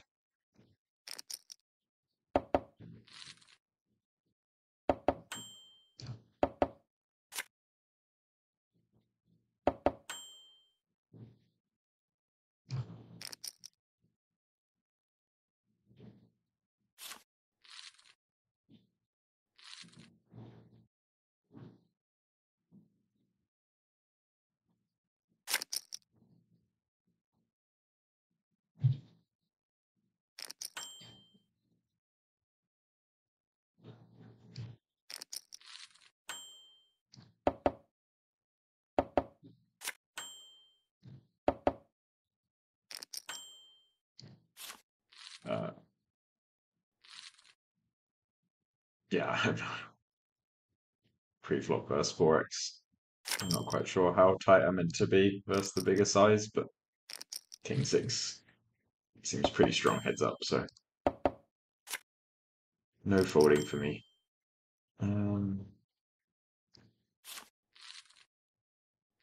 Okay, I wouldn't usually fold that either, but I don't know, seems bad. Like the 7s block a bunch of bluffs, no club, and they bet really fast for really big, so I think it seems like tight but fine to fold sometimes.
Yeah, I mean, I think that I'm not going to bet the turn that often, but I think that people will just see bet those boards with when they have like ace king pretty much all the time. So I don't think it's as bad as it looks for me. people end up with way more just like pocket fives and pocket fours and 7-6. And I think like they had the 8, so the gut shot. But I think if they had like 5-6, 7-6, they would fold turn a lot. So I think it's fine with a hand like mine that's like really wants folds and has equity to just bluff turn. Because like the other option is kind of check raise or check call, but I don't think people bet the turn that often, just because I think that they end up having kind of what I said. Like I think they have like something showdowny quite a lot. So I thought bluff turn was just better, but maybe not.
Yeah, I'm not sure about that. I think it's fine. I think it's that or slightly smaller, like the 3/4 pot would be fine too.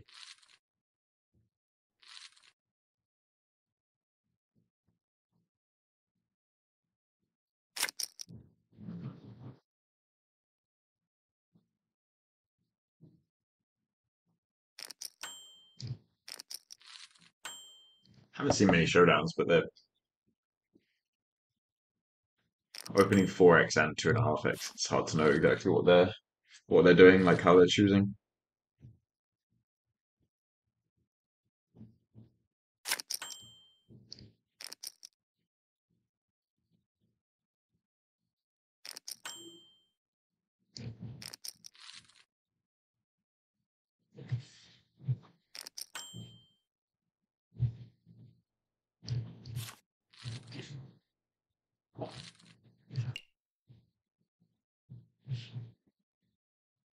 Yeah, seems fine from them. I think normal from both of us. I think my call is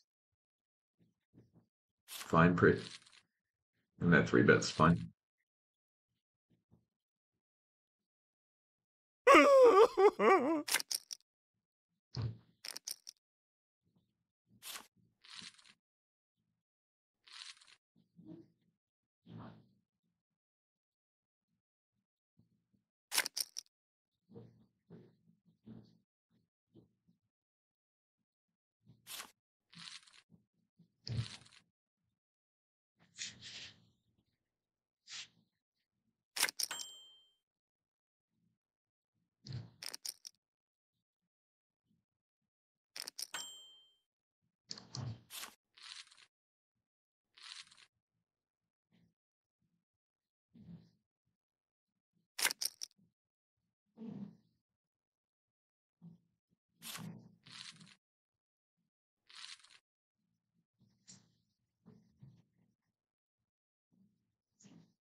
Ready to bet the flop.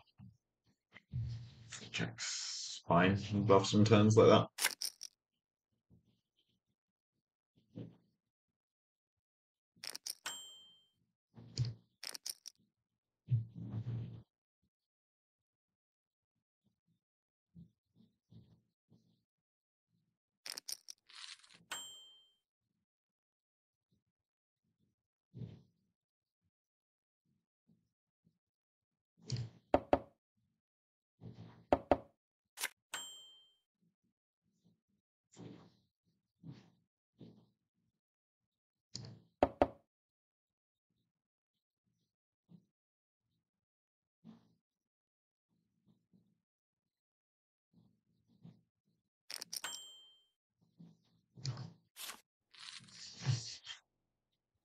I think that's okay. I think I can bet the flop sometimes and probably bet the turn sometimes as well, but not always. And giving up is kind of okay too. With some rivers, if like if it's like ace king or queen river, I think it's like good for bluff. Like I'll get it through a decent amount. It's hard for me to have bluffs. I mean, not too hard, but I think people won't think I have that many.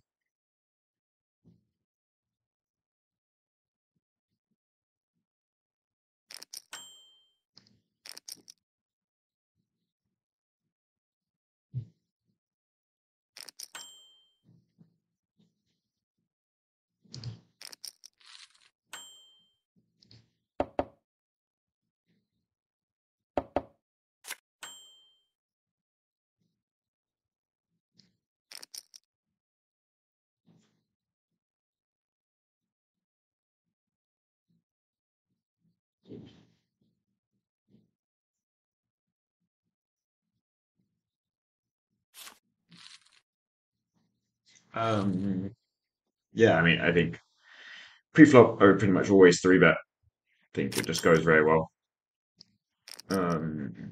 It's like nice to have those post flop, and you get a bunch of hands just like queen five off, king six off. They're dominating us to fold. Um, and then I think I would always call the four bet. Like they went pretty small as the four bet. I would call bigger as well. Hand just plays quite well. Post flop. Post, I think on the 6-4 deuce, if they C bet, I would just check raise and just get it in. And like sometimes you get shoved on by ace king that just four bets and then get stubborn. And then sometimes you get it in versus like ace five off or something that four bet. Even maybe like ace four. And then even if they have like queens, so their value part, you like I can hit a six, a five, or a three and have two streets, so it's like fine to get it in. I'm getting the right odds once the pot's that big. Once they check back and the turns are jack, like yeah, they can have some maybe like ace jack pre, but I think it's not gonna four bet very often. I think they're meant to take worse hands. It's heads up, so like they're meant to take more just like ace eight off, ace five off and stuff rather than ace jack off. So I think that when they check back, yeah, they'll have some traps like aces, but they will also have some of the like ace four or ace deuce off the bluff pre and then didn't want to see that. They will have ace king a decent amount that didn't want to see bet and get check raised. So I think my hand's just like pretty good. Plays well on rivers but like also wants protection and value at that point, and it's just ahead most of the time. So I think I should just be like value bet turn, and betting small makes sense, I think. So I can just bet hands like mine and sevens for protection. And then if I have this like pocket sixes or something, I don't have that often, but or I can have like aces as well. I can just bet small because they don't need protection, and they can just like they're so strong that they can just shove pretty much any river. Like they're going to be strong enough on all rivers to still go for value, so I don't need to put a lot of money in on the turn, and it allows me to bet, hands like mine that are like strong, but if I start betting three quarters with 6-5 there and get called, it starts being a little dicey, and maybe I'm not ahead. Whereas if I bet a quarter and get called, they have ace king a lot.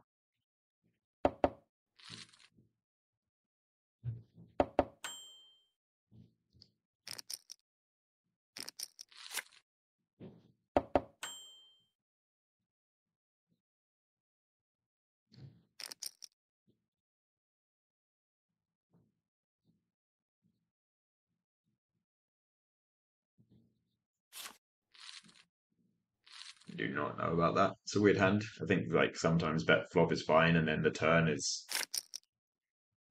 they can have some just like ace deuce off, ace three off that doesn't ISO pre.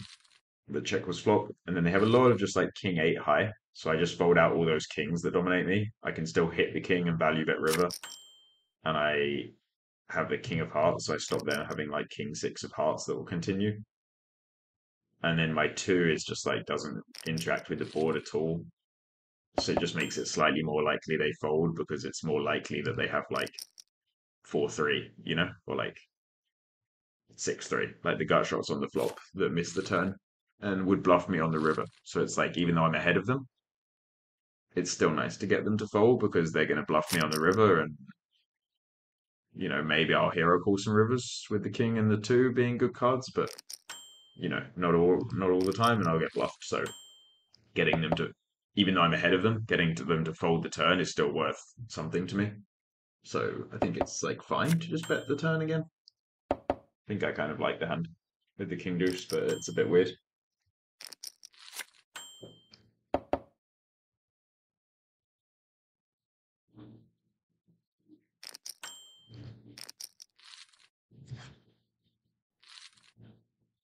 Yeah, compared to the three deuce spot earlier that I said of calling the small sizes, that one does not feel as good. Like, I think, I don't know, something about it. I think that line just doesn't get bluffed as much, but still, like, having ace five and facing quarter pot, I'm just not interested in folding. And if they're not bluffing, it's like good for me. Like, if they're never bluffing in those spots, then it's still good for me. Like, all of my hands that would normally fold to bluffs make more money, so it's still fine. Uh, and yeah, maybe I like made a bad call. Maybe you make a bad call sometimes with like my hand, but my hand I'm pretty sure is just meant to always call. I'm like very sure about that, I think, to that size. And I don't want to like make big adjustments for someone who has shown they'll bluff small sizes because it can just go quite badly quite quickly if you're wrong.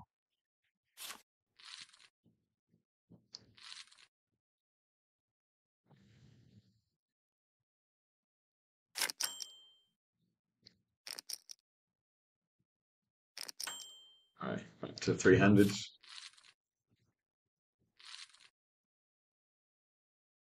It's fun playing some heads up. Although that one, compared to other times that I've played heads up in these sessions, this one was quite uneventful. Like we didn't really play many big pots at all, right?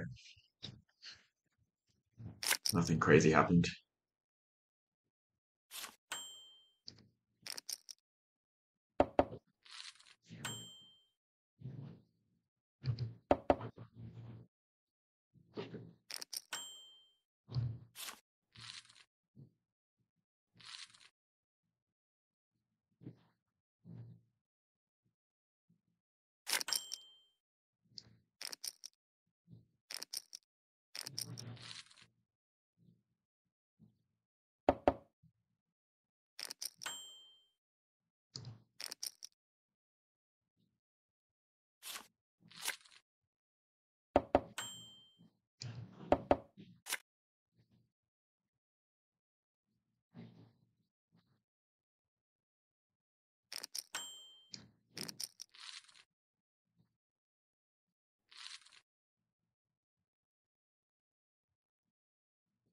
Yeah, similar thing. I think we just spoke about. I don't expect to be good there all the time, but it's kind of weird. I think if they have a flush, they bet the turn pretty often. I think even if they have a jack, they bet the turn pretty often. They could just have something like deuces that was just like doing something weird on the flop and then gets counterfeit. Um, and I have an ace, they could also just chop, right? They could have ace five, ace deuce, ace three. That's just like kind of block betting. And I think a jack would go bigger. Like it's quite easy for them to either check flop with a jack or bet bigger on the turn or bigger on the river. Like so, I don't lose to that many hands, so you don't need them to have something weird that often when you're just getting 5-1. But yeah, another situation where you're behind a lot, but you just pay and move on. I think.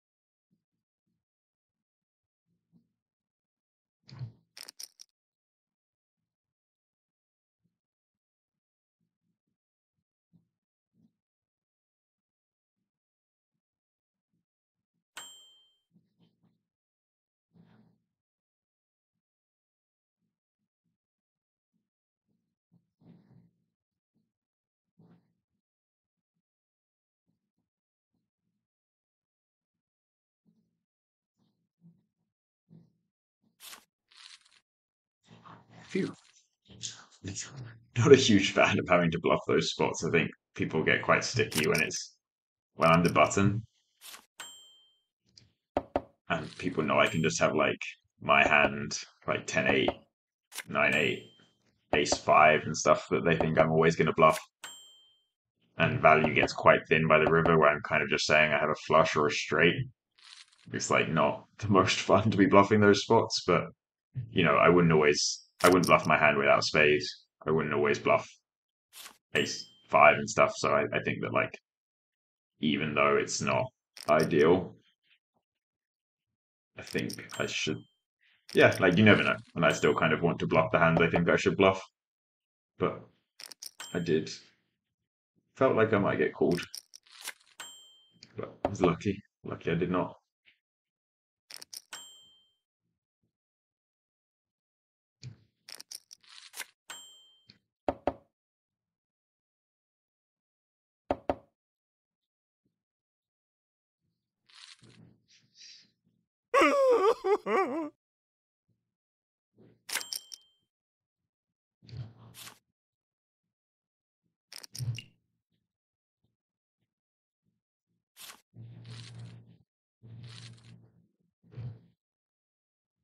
Yeah, that queen nine seems fine. I think if they bet the river, it's going to be a tough decision.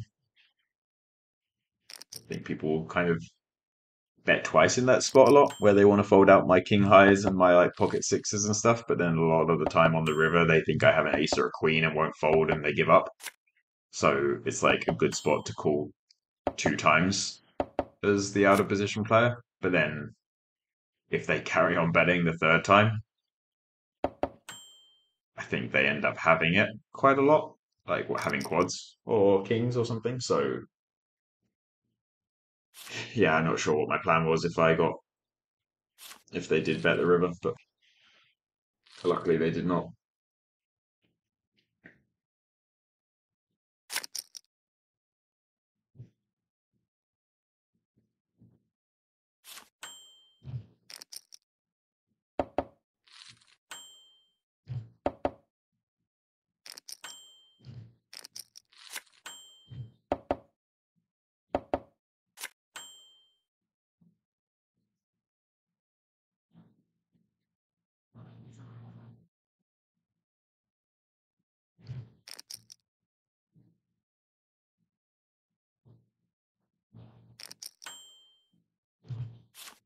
Uh,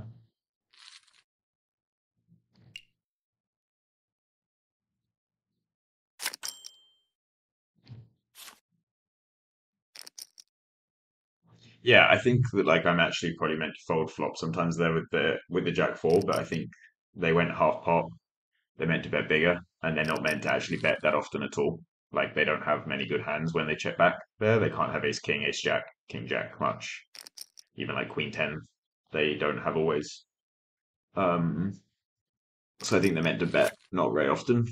Whereas like it's quite easy for people to just always bet when they have that, like queen 4, 10-4, like the gut shots and some flush draws and stuff. And I think that people actually, when they have like king 7 or ace 7, they go into like pot control mode a lot because they don't want to get check raised. So I think it's actually easy to overbluff those boards. So I think my call on the flop is fine. And then on the river, I'm not sure. I just thought that like they would have a lot of, yeah, they have a 10, but they can also have like a king sometimes or an ace sometimes. And then they have a queen, and then I like get a queen to fold. I think it's fine. It's probably not like it's hard for me to have anything worse than a jack at that point. I mean, I can have like sixes, I guess. Maybe I should just bluff sixes and just not bluff a jack.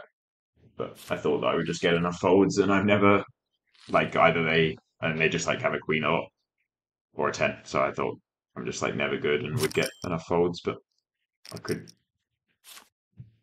understand if that was wrong.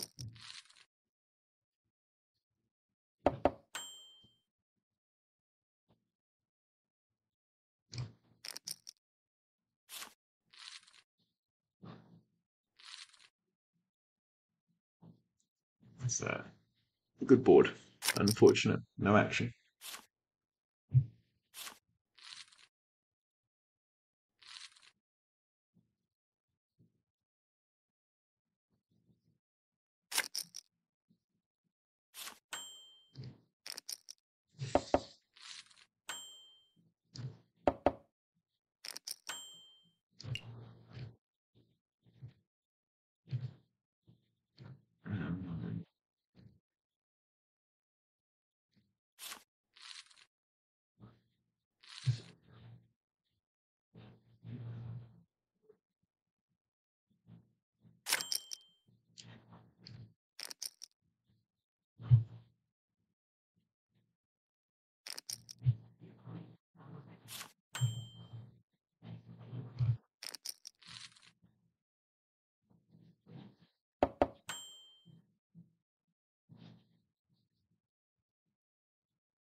Yeah, I'm not sure there. Like, I think pre-flop is fine.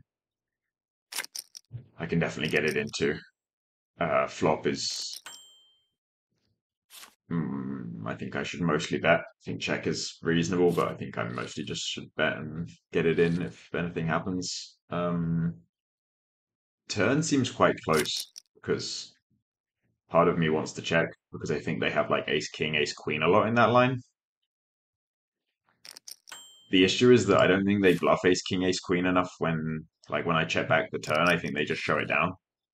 So I only really make money from those hands if an ace or a king or a queen comes and they have that hand, which doesn't happen that often. And it's also quite easy for them to just have a lot of hands, like 7-8, 9-8, pocket sixes, pocket eights, ace nine, the three bet, check that flop, and then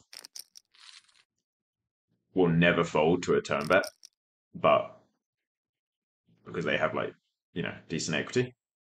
But on the river, we'll just have second pair or something a lot, or third pair, and just fold.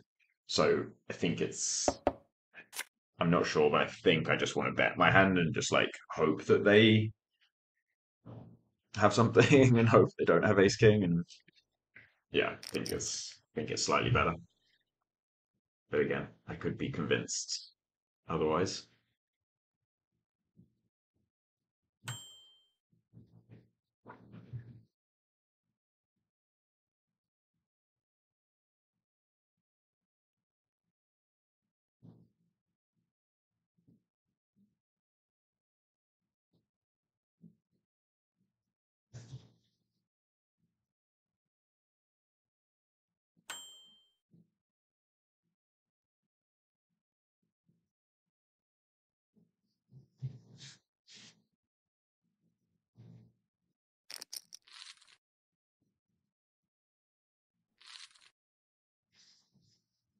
Hi, back to some heads up.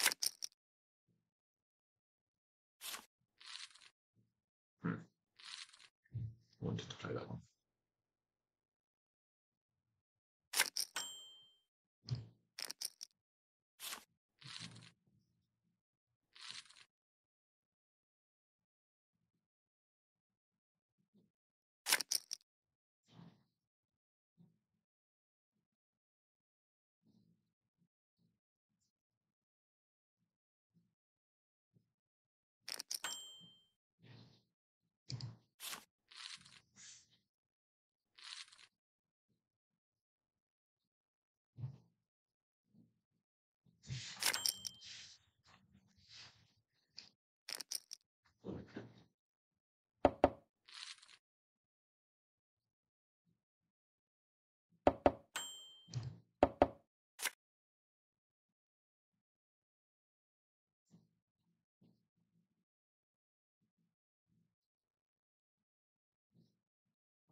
Yeah, I wouldn't three bet that all the time, I think, but I think it's like quite a nice hand to three bet sometimes.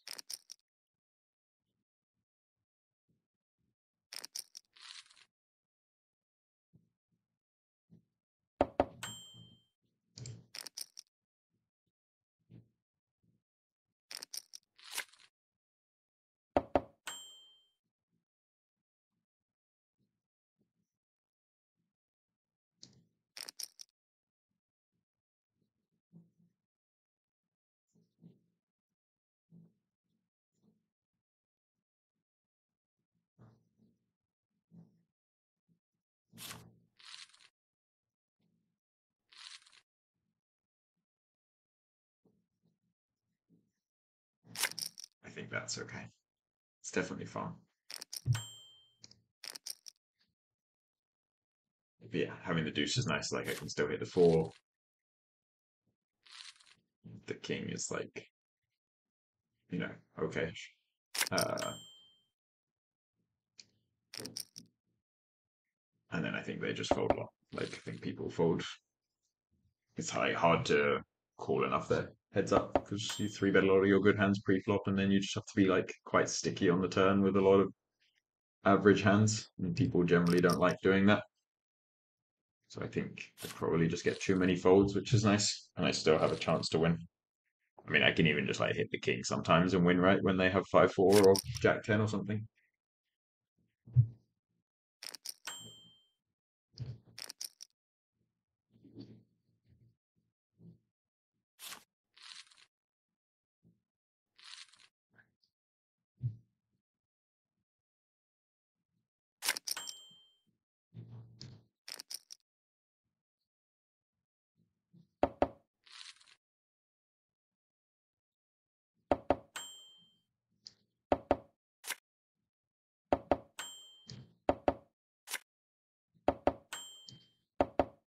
Made.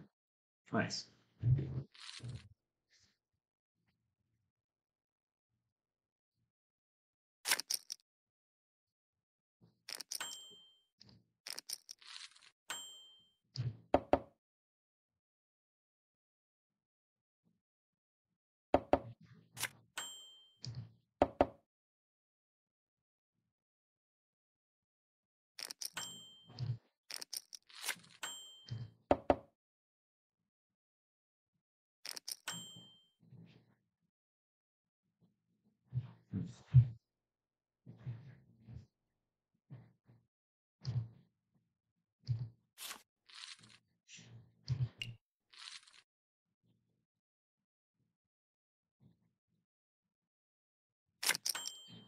Nice hand.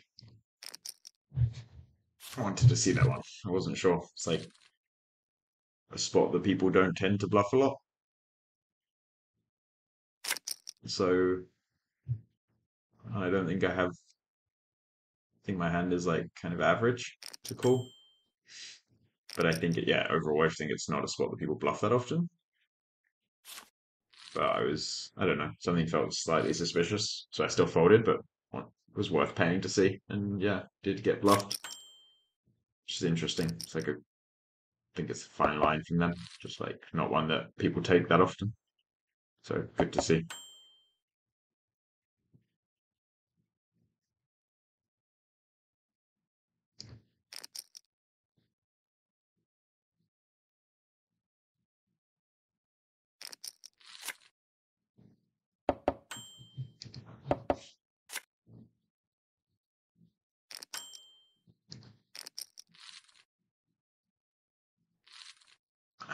Yeah, I should mostly check the flop there, I think, but I think it's fine. Like it's nice for me to just get something like 9-10 off the fold, and I can also just improve to the 3 of like good stuff can happen. I think it's fine to bet sometimes. And then river, same kind of thing as before, just not folding pairs heads up to the small bets. I just don't think you're meant to. I'm gonna stick to that.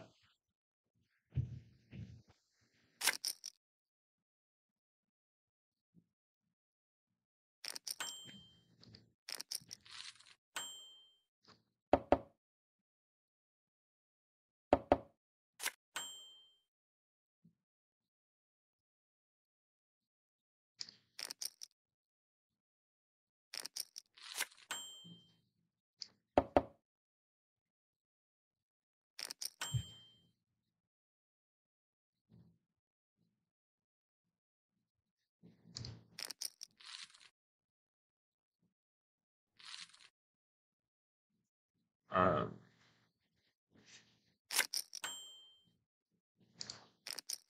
I think turn I should.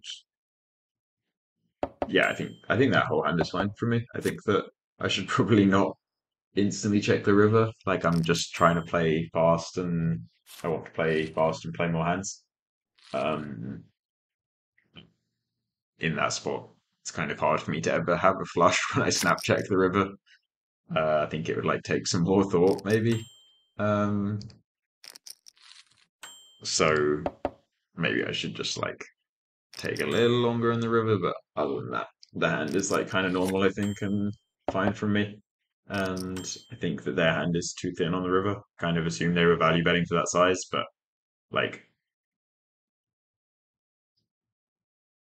probably thinking kind of what I just said, that I would not be folding pairs to the small bets, and they've seen that I'm not. But I think in that specific spot, they only beat a pair of threes and deuces, and it's just kind of hard for me to have a pair of threes or deuces after I bet that big on the turn. Like I'm just gonna have a six a lot, you know. I'm either gonna have something that was value on the turn for that size that would be like a, you know, kind of like an ace or better. But even if you think, oh, I'm not trapping because I've checked so quickly on the river, then like I mostly either have a bluff that gave up that would fold, like 8-5 or something, or I just have like 6-5, 6-4, like the hand I had, or just like, you know, a six with a diamond. So I think it's, I guess maybe they thought I was bluffing something like deuce four on the turn as like a kind of mergy bluff. But I think it's a little ambitious there, value bet on the river. Yeah, I think my king three is fine. I think I can check raise flop, but not always.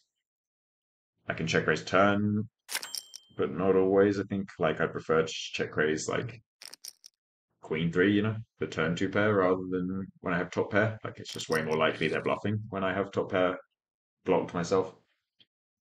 And then river, if it was a non-spade and they bet, so it was king 8-3, queen 4 with a backdoor flush. Like if it was a non-spade river and they bet half pot, I would definitely raise my hand. Maybe even versus the half pot I should, because they have like king 10 a lot in that size.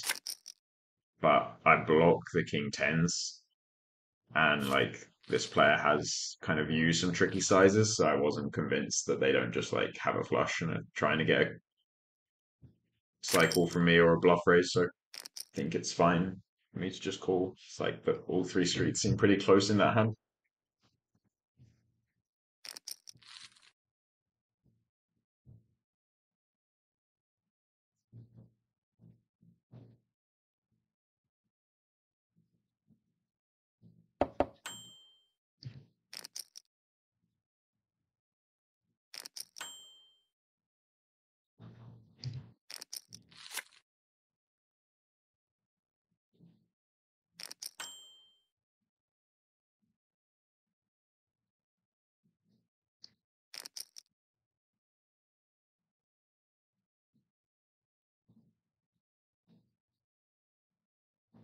Ha ha!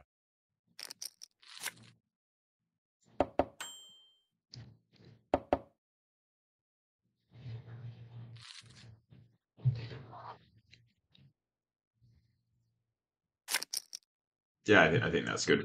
I think that like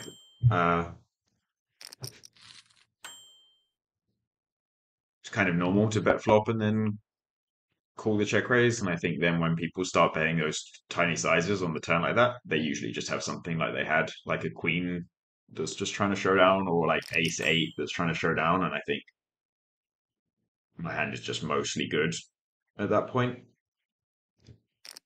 And raising small just like gets me some extra value, and I can value bet rivers if I'm like quite sure about that. But then yeah, like easy check when I hit the jack that's a heart. Like I'm not going to value bet the four flush board. And yeah, they had queen 10, so seems kind of like the read was probably accurate. Hard to know, but I think people show up with those hands a lot. So it's like seems scary to raise turn maybe, but I think it's we're probably just ahead more than 80% of the time on the turn once we get there and they use that size.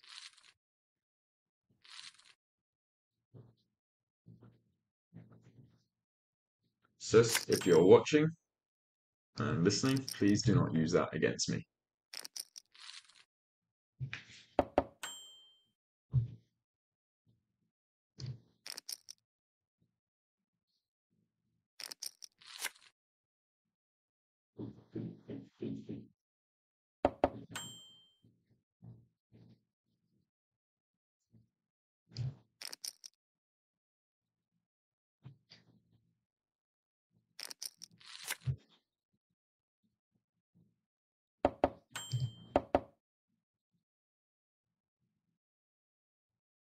Um,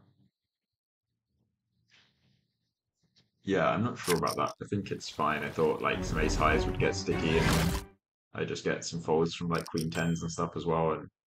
But it might be a bit thin when my kicker doesn't play now because of the king, so I don't get value from like 6-5 and stuff. I lose to ace six. I lose to a lot of the king highs that turn the pair. So maybe it's a little thin for me to bet the turn with jacks. I mean, it can't be thin, but like it can't be thin when it's half pot. Heads up, like they have so many, just like queen highs and ace highs as well. But maybe I should check a bit more and just bluff catch rivers. But I mean, it's going to be very close and fine.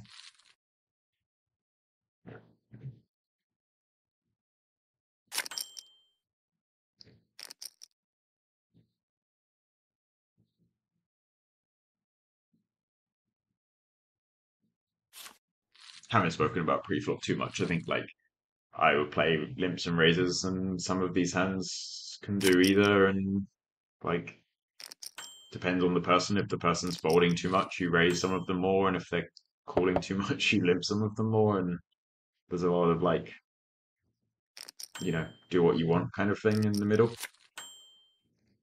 But I don't think, I think like I just have limps and this 3xis, and there's like you can't go too wrong with a lot of combos of like which option you take.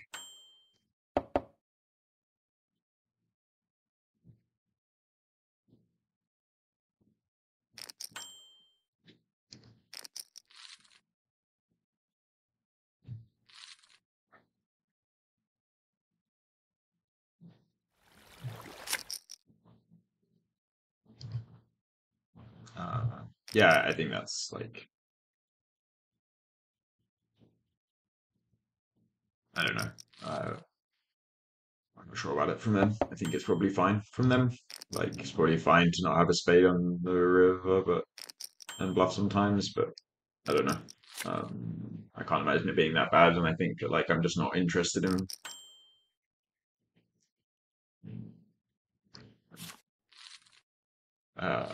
Yeah, I think that like there's someone who has shown they are willing to bluff spots. I'm not that interested in folding top pair heads up in many spots when like there's no straight on the board. There's a flush, but it's like hard to flop a flush. And other than that, like they bet quarter pot, three quarters, and then pot. It's not like that much money has gone in for a heads up spot, and they still have top pair, and yeah, just don't want to fold. And luckily this time they were bluffing.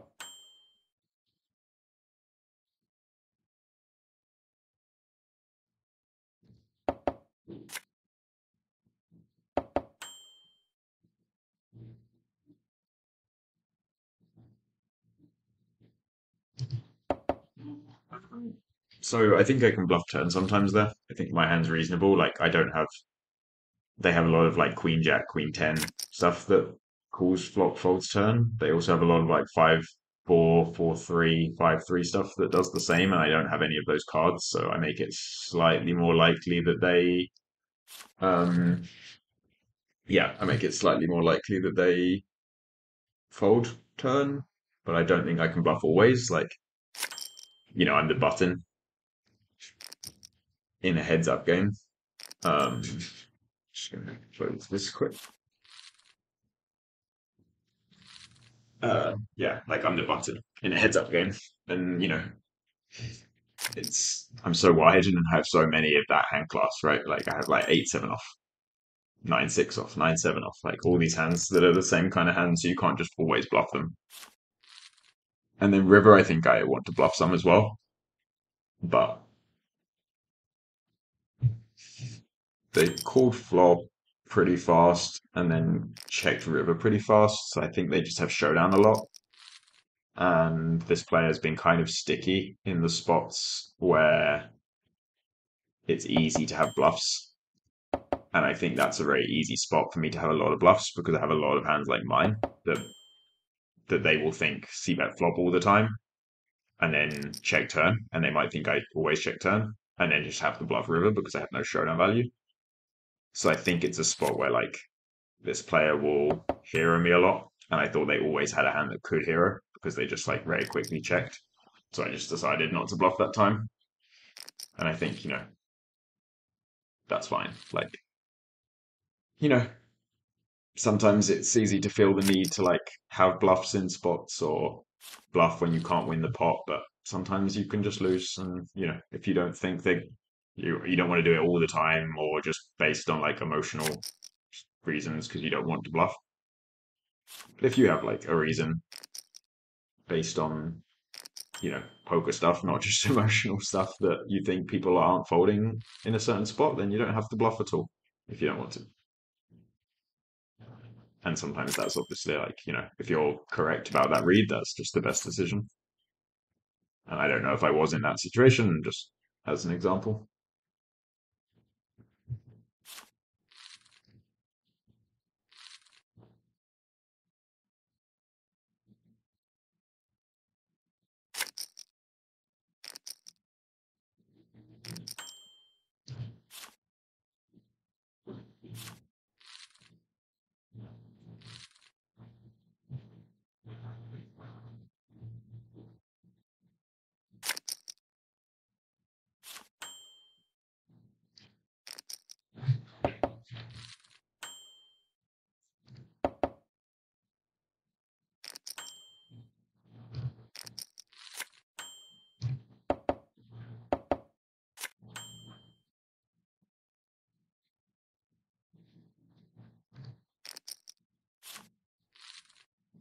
I think that's very close on the block for me. I think that like I think it's fine, but I think verse half pot, it's quite close. Like if it's a third, I would definitely wouldn't fold the 10 high with the backdoor flush draw, I think. But versus like half pot, maybe it starts being a fold. I'm not sure. Um,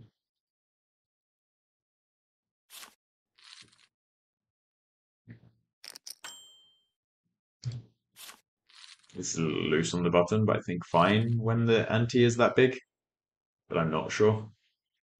But yeah, I think it's fine. Like in a normal ante game, you can open king 5 off there, and it's like break even, and there's an extra half a big blind, so it's probably very close.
Uh,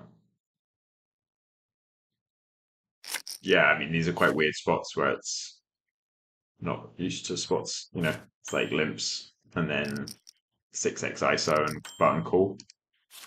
So can't really claim to know exactly what's going on. I think that I would always raise my hand pre-flop, and I think the size is fine. And then on the flop, I think like Queen 9-7 actually does, it connects with both people quite well.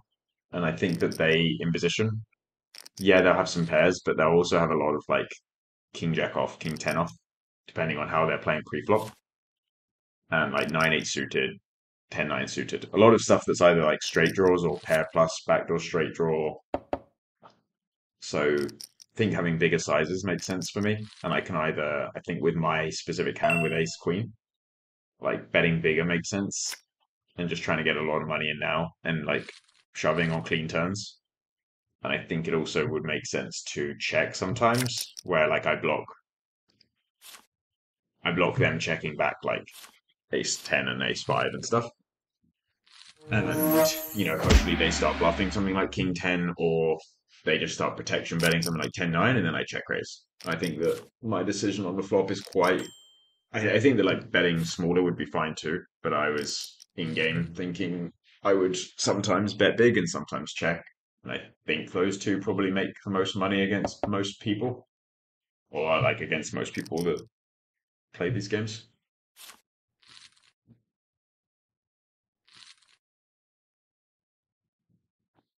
But yeah, I mean, maybe check is very nice. I think people do kind of tend to put in quite a lot of money versus check. Um,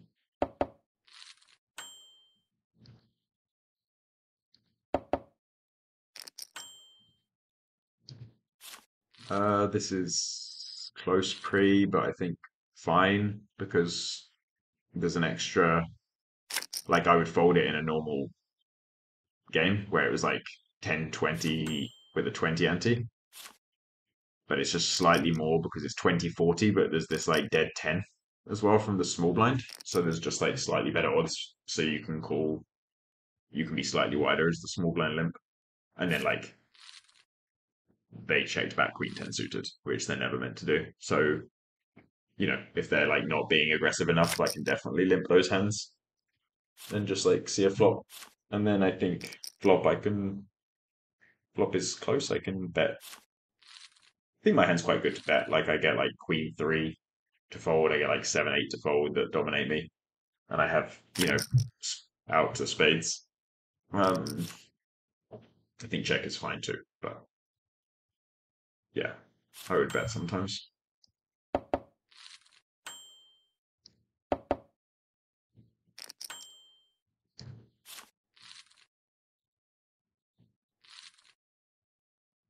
Very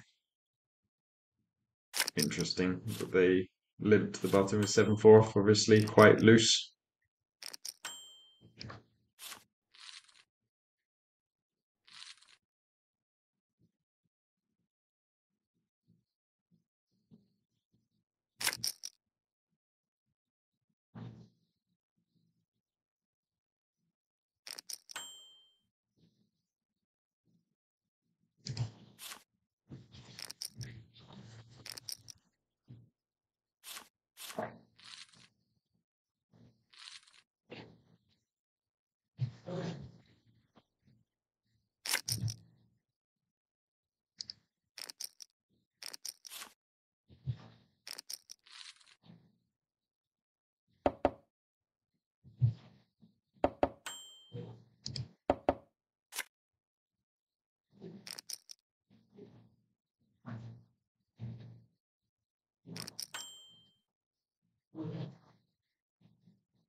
Yeah, unfortunate river. Uh, I think my flop check is fine. Like they can both have trip nines. I don't need any protection because I have the ace overcard, so like it's kind of nice for me if I keep them in. If they have ace 5 and we check through and the turn's an ace, I get 2 streets out of them. I induce some bluffs, and yeah, my hand doesn't really need protection. So I think it's like fine for me to check the flop. And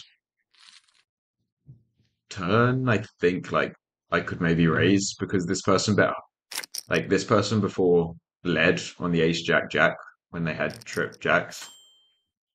So I think it's slightly less likely that they have a 9 when they don't lead the flop. And then when this person bets half, but like they've been betting big when they have good hands, I think it's more likely they have a king than a 9. And I beat every king. So I think I could just start raising turn.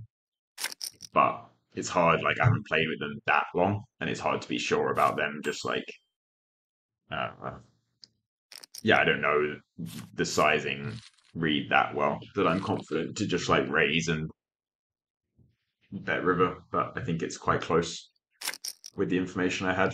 And I could do either. And then river, like I don't think they should goal in. Like I would only call a king there because they're shoving like 4x pot. into two people that can just both have a king. So like it's really hard for them to ever bluff because they're just bluffing into a full house so often.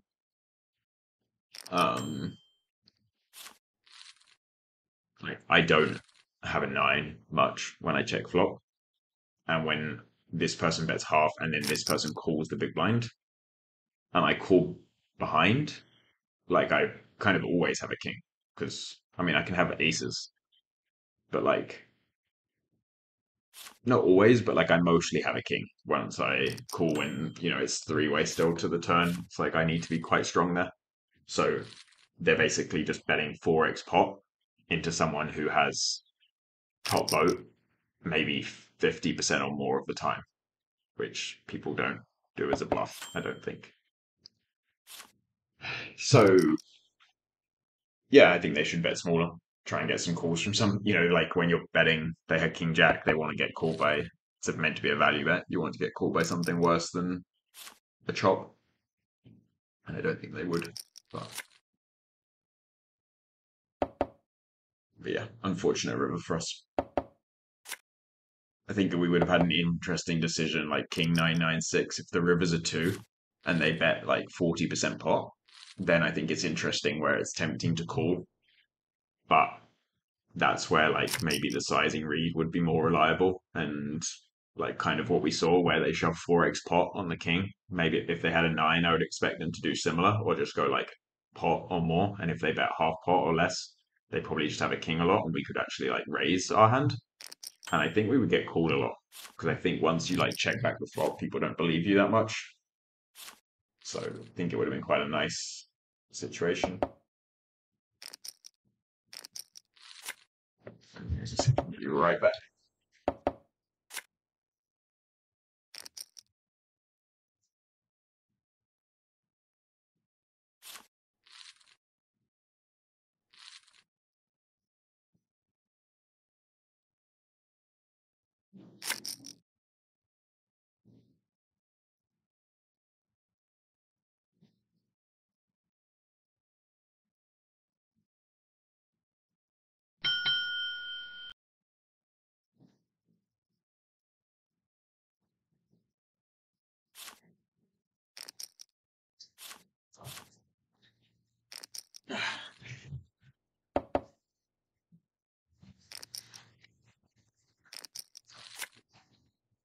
Thought I would be able to had a lot of copy today. Thought I'd be able to get back without missing a hand, but I guess they finished that other hand quite quickly. Yeah, I would have won, but might not have seen the row.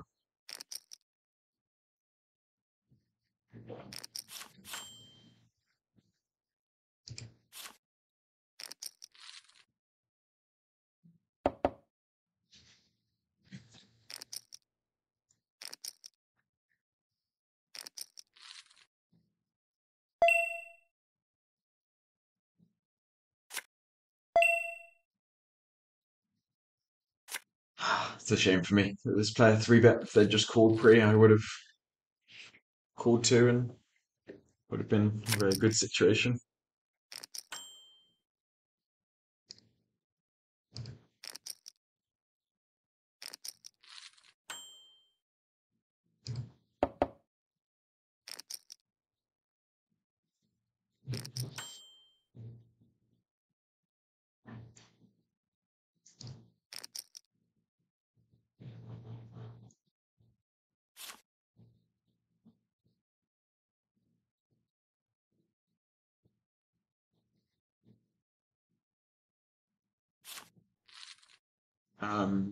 I think that this is like fine.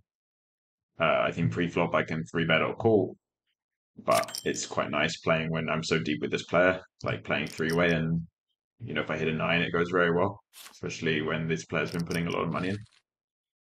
So I think that's fine. And then on the flop, I think again, like this player led small, and I tend to think until I see different that it's going to be weaker.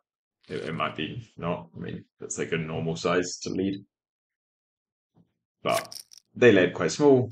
This player then like snapped, didn't raise, didn't even think about raising. I think my hand's good a lot, and when my hand isn't good, I can still hit a 9 or a 6. So I think it's kind of nice to raise, get some protection and some value. Like if this player has king 8, I just put more money in now while my hand's good, and they're still going to be willing to put more money in with top pair. So I think the check raise is fine. I think call is also fine. But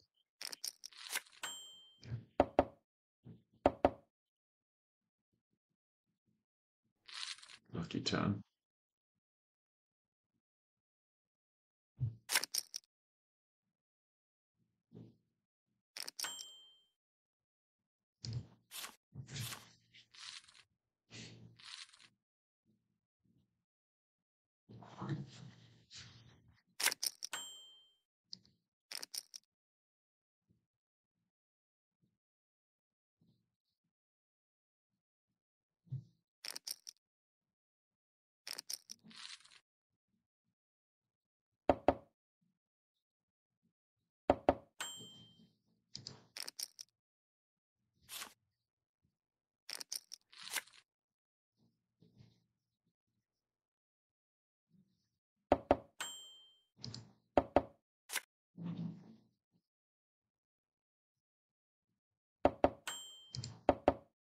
Seven, 6. Nice. Yeah, I think I don't always bet that flop, but this player has been leading some small blinds. Like even, I think they led one on like ace 9 4 or something, or ace something something, when I just opened the button and it was heads up with them. So I think when they're leading spots and they don't, it's much more likely that they have missed, and then I'm playing like against someone who's going to fold a lot, and then a big blind range, and the big blind is going to be quite wide. You can just have hands like they had, so I think suddenly I can just start like playing almost like I'm heads up against the big blind. Not completely, obviously, but Jack 7's pretty strong, and I can just value bet the quarter pot. Hopefully, this player folds a lot, and I clear some equity, and then just value bet against the big blind and try and show it down. I think it's fine. I mean, even if this player hadn't been leading, I would think that's like fine, but I wouldn't always bet. But when this player has been leading and doesn't, I would probably always bet.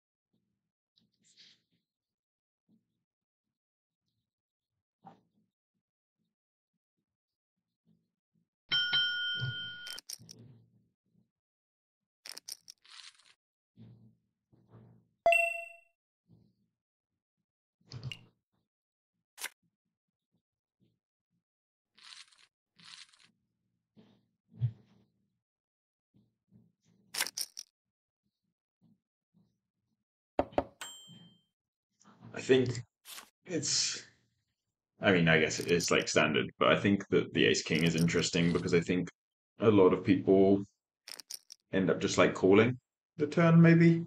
Not everyone, obviously. I think it's just something that does happen sometimes with people where they get scared of 7 6 or sevens, or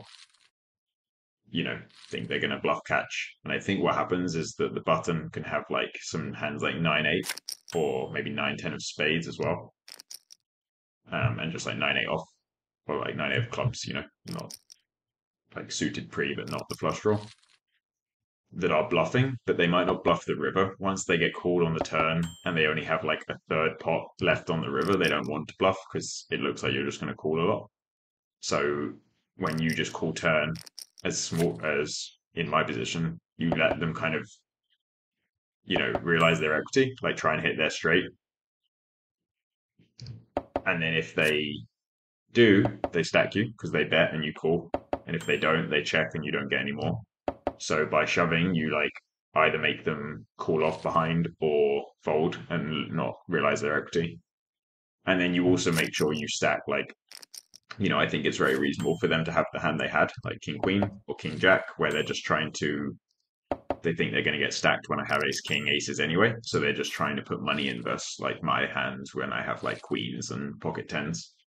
So and I think it's like reasonable that on some rivers, like an ace or maybe even the 5 of spades, like came like it was, Like, I think it's not unreasonable that they would check back something like King Queen.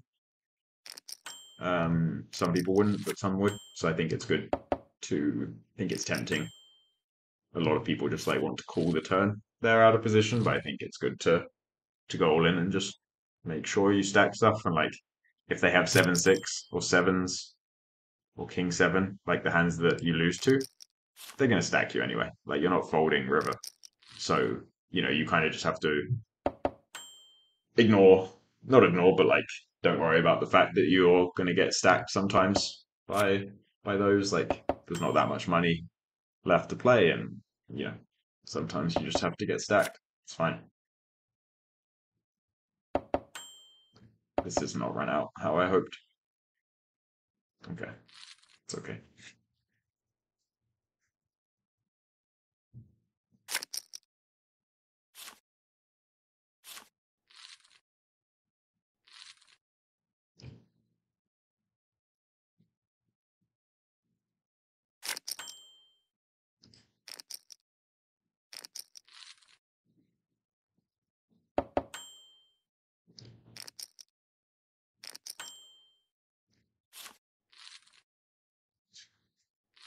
Hello, sis, again.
Yeah, would have really have liked more action there. I think it's close. I'm just using the buttons. So I had like, I'm not picking specific sizes. So I had the choice of like 2.6x or 2.2x. And I kind of felt like 2.2 was slightly small. 2.6 is like slightly big. If I would have gone maybe 2.4 or something, but I think they're all going to be roughly the same. Um, I think that if I have to pick between the two, I pick the one that I went with. But maybe, there's a case when I have specifically aces to just pick the smaller one and make sure they carry on in the hand.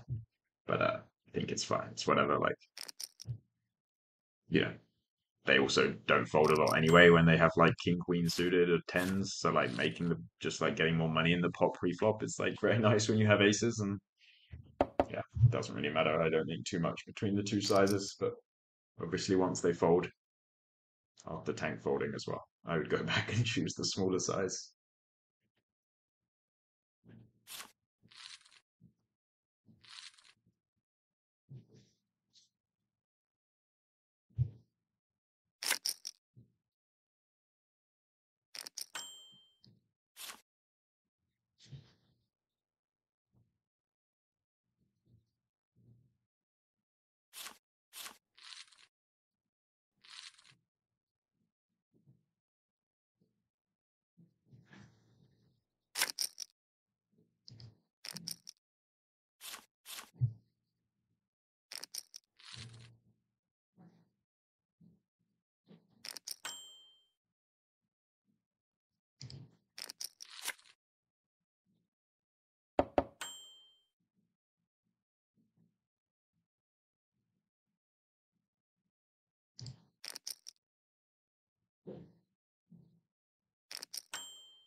no idea what was going on in that hand.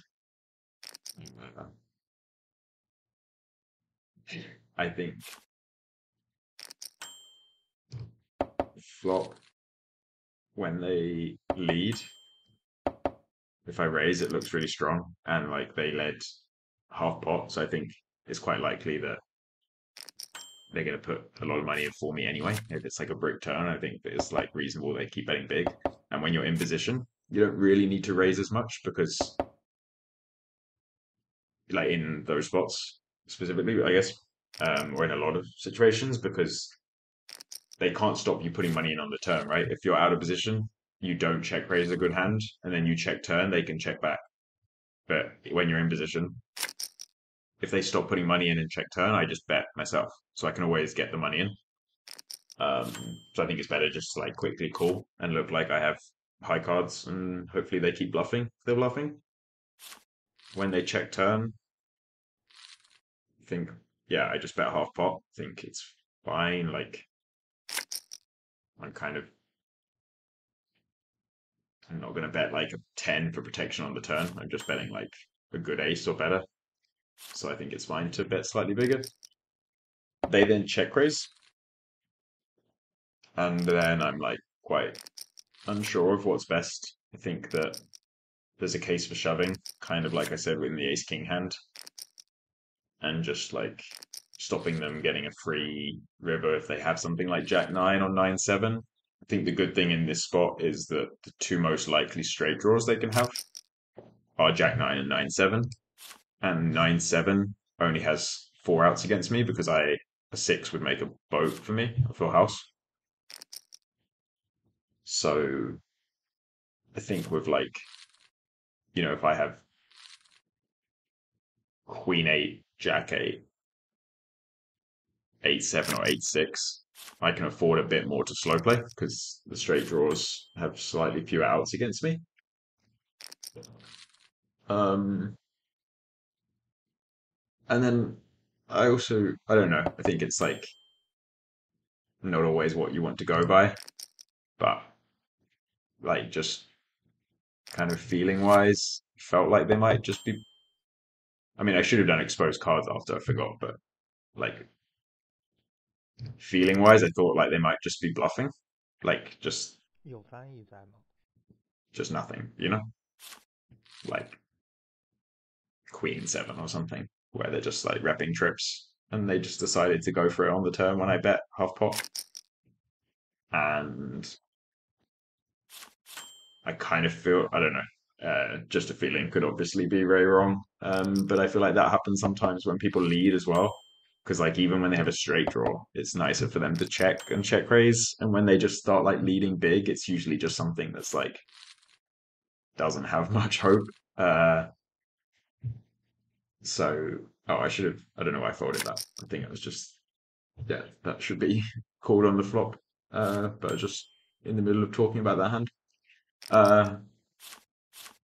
So yeah, I don't know. Just like a feeling that they were kind of going for it a little and might just have some outrageous bluff. So just decided to call the turn instead of shove, just to see if they wanted to bluff river. And then on the river, the ace pairs. And it's weird because like I don't think I'm going to get called very often, but I also just don't think I'm behind. Like I don't think 10-8 that flopped a boat ever just like snap leads half pot when it has the board like so locked. I don't think they have an ace. Like even if they lead an ace and hit the turn, they're not going to check raise. I don't think. And then they wouldn't check river, I don't think either. So like,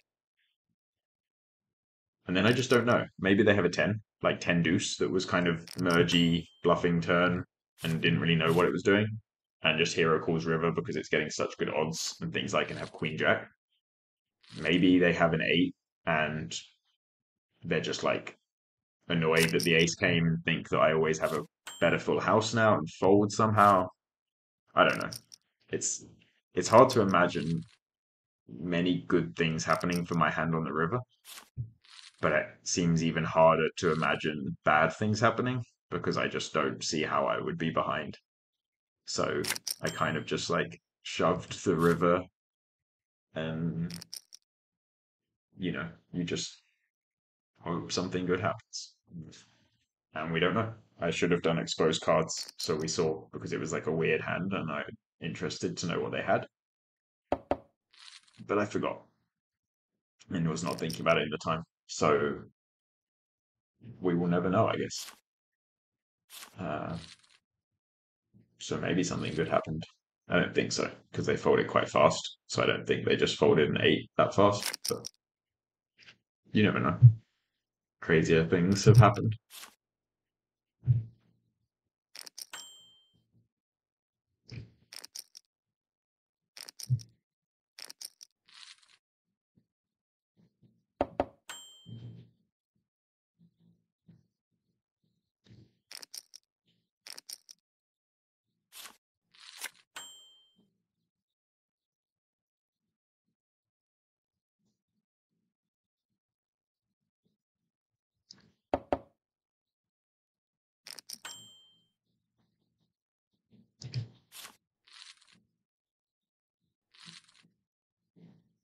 I think that's fine. I think like when this person's been kind of loose pre-flop, so I think the 3-bet's fine. This player doesn't really have much when they flat off a short stack.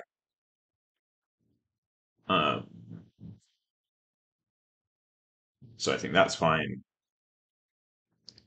Flop, this player had led that other spot, and I think people tend to just like when they're that short, they open shove a lot when they hit flops. So I think when they call the 3-bet and then don't, they just snap check. They're gonna fold a lot.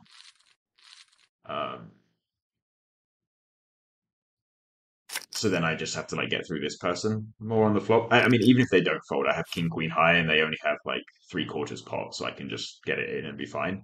Like I just call off an extra 200 chips. It's fine. Um, so I just hope that this player has like ace jack and folds or ace 8 suited or 7-6 suited, And even if they don't, I can still hit a king or a queen. Maybe I don't need to bet a half pot. Like I could just bet a third pot and still call off the other player. But I thought that it might just get some more folds from this player. If they have like ace jack high, they might just fold to a bigger size because it looks like they don't know that this player's not going to go all in behind. So yeah, I think it's fine. And then when they just like snap call flop versus half pot, I'm not that interested in trying to bluff them on that board. Like it looks like I can have so many bluffs like my hand. And they just might not even fold something like sevens. And yeah, just like I think it's fine to just give up and check it down and hopefully they check back and I hit the river but yeah, I think it's fine just to give up and lose mostly.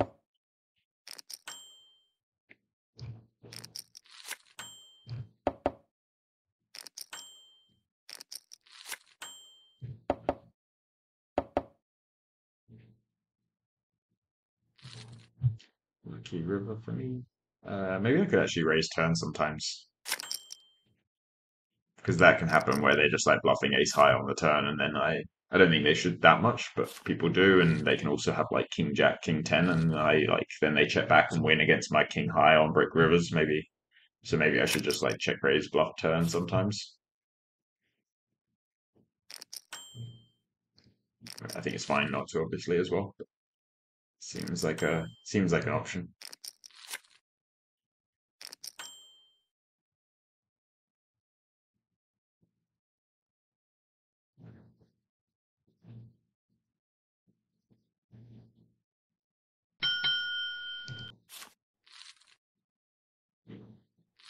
Not sure about that.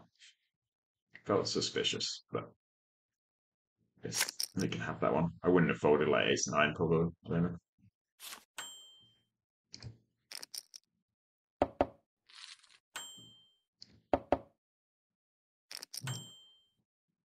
I sure. I think I can fold when they bet pot.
Yeah, it's funny opposite. Like as soon as it's only three-handed and there's no straddle, suddenly we're like all 250 big blinds deep. It's quite fun.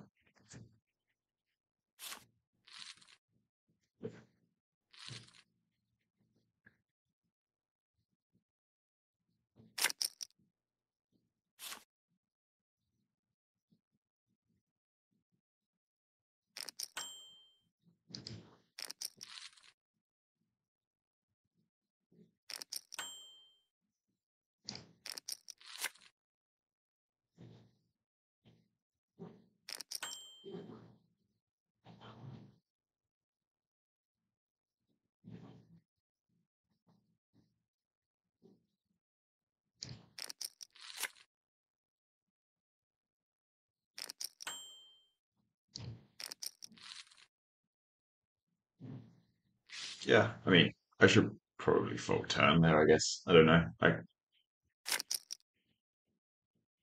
It's probably just like bad assumptions after a small sample. It just like feels like they've just been kind of c-betting every flop and turn after they've raised. So I was a little more tempted to just make them show one down. And then yeah, river is like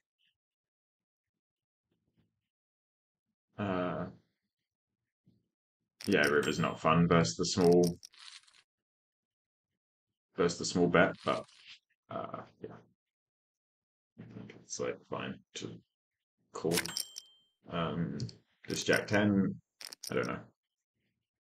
I think it's kind of normal for me. The river's not that great. I don't think people bluff that often, but like this player's done some funky stuff, so I'm not sure. And like I don't, I have like a lot of just like king high, queen highs, and like pocket fours and stuff there, and it's kind of hard for me to have a very good hand. So it's not. I think people will bluff, and they've been putting a lot of money in. So I don't know that they don't ever have just like a jack. Seems unlikely, but yeah, I think it's fine for me to call. I think both of those hands were quite questionable, though. I think I could fold the 10-8 on the turn for sure, and I could with the 10 especially. Maybe it's better. I just call it 8-3 or something. The 10 is not good. Where when I hit my two pair, they make a straight sometimes, and there's also like fewer bluffs, so I don't get paid as much. Whereas like on a 3, I still get paid a lot by a king, and they don't make a straight and call to me. And then yeah, the Jack 10, I don't know. The river might just be a forward. I don't think people bluff that spot that much, but usually in these spots where I'm playing people who are taking unconventional lines and like leading spots and that usually don't usually people don't, I'm just like kind of get stubborn and think they're doing some creative stuff. So I don't want to just like fold good pairs to them where like no money's gone in already.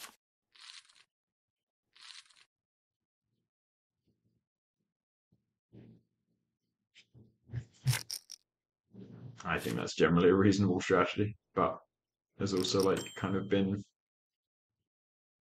is going to be wrong sometimes. Like you have some hands where you just think after you're just like unsure, and it feels like maybe they just weren't bluffing, but it's hard to know.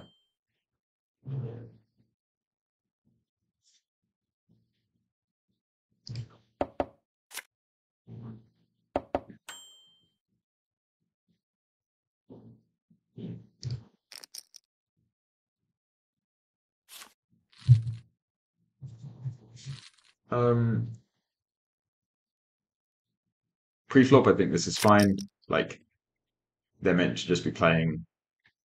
They should just be playing a lot of limp pre-flop, and they open king six off. So I think if they're opening those kind of like bad offsuit hands this deep, it's quite hard for them to do anything. When I three bet hands like 9-6 suited, like I get them to fold king six off, and it's like they just have a bad hand so often if they're raising those hands. So I think it's quite nice. And then on the flop, I think I'm like meant to see bet most of the time, or a lot, because it's just a very good flop for me as the three better.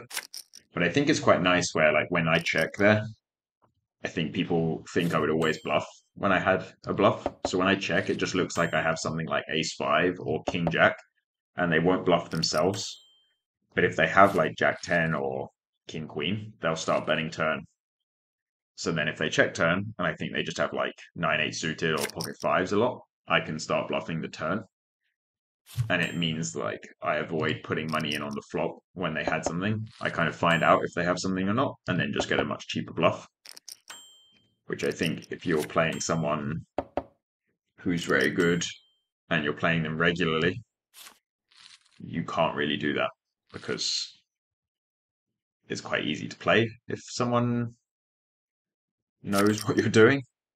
But I think if you're just like, I think it's quite a good exploit against to do sometimes. Maybe I shouldn't fold that king nine on the turn, like they overbet. But they have been showing, I don't know if it's just me, like they bet pot before and queen 10-9 when I had the 7-6, and then they showed me just like a 9. And I don't know if they're showing me like that they have it, or that like I don't know if they had, like another like two pair with the 9, or and I don't know in that one when they show me the 5 after overbetting, like it feels like they probably had two pair or something, but maybe they didn't. But then it seems weird to just bet like overbet with one pair. Maybe they're just like tricking me by showing one, but I'm not sure whether the maybe the king nine I should just call when they're putting so much money in every pot. I should just like call and decide river and see what's happening.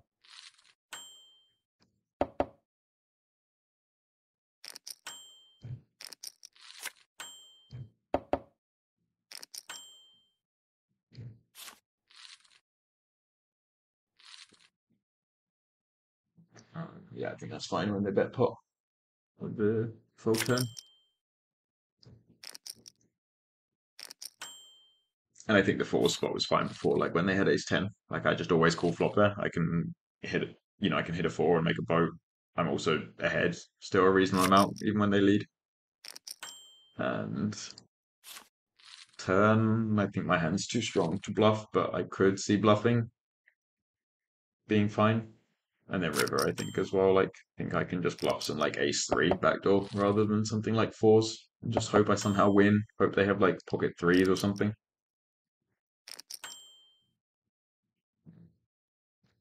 I think I should have checked for flop here. And maybe I actually should probably call the flop check raise as well, but need to. It's hard sometimes, like a lot of stuff going on when I'm like talking about previous hands as well. It's easy to make some mistakes.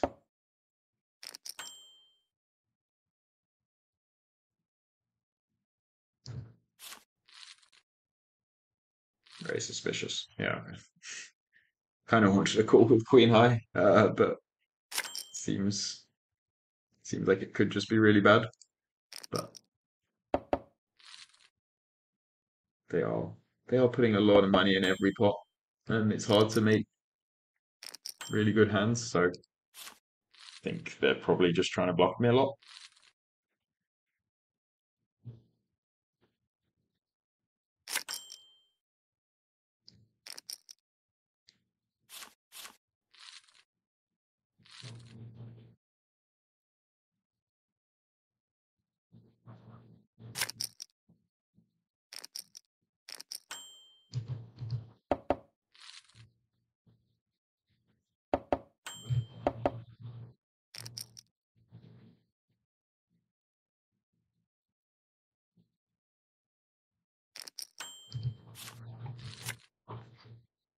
Yeah, I mean, maybe I should just call the queen 5 on the turn. Like if it just feels, when you don't have a pair at all, like they can just be bluffing like 10-4 like they had and just hit a 4 on the river and beat you. It's like worse, or they could just bluff the river, and I'm not sure, but it really does, like they're just kind of betting every hand, every pot that's checked to them. So, it's like hard to make trips. They're kind of repping trips or bluffs. It's just hard to have trips, and if you're betting like whenever you don't have trips as a bluff, you're just going to have way too many bluffs, and I should just like not fold even queen high, but it's hard to know exactly that that's going on.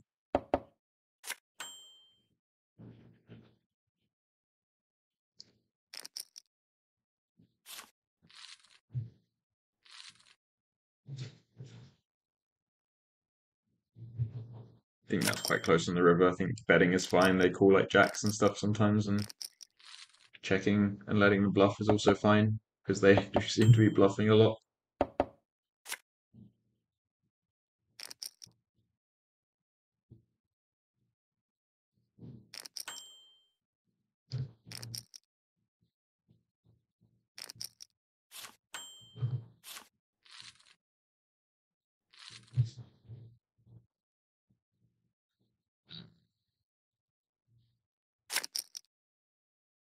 I think that was unnecessary for me. I kind of thought that what was happening is that, which I think is still right. I think they're just betting like it's like 15 hands in a row or something. They're just betting whenever they get the opportunity to bet.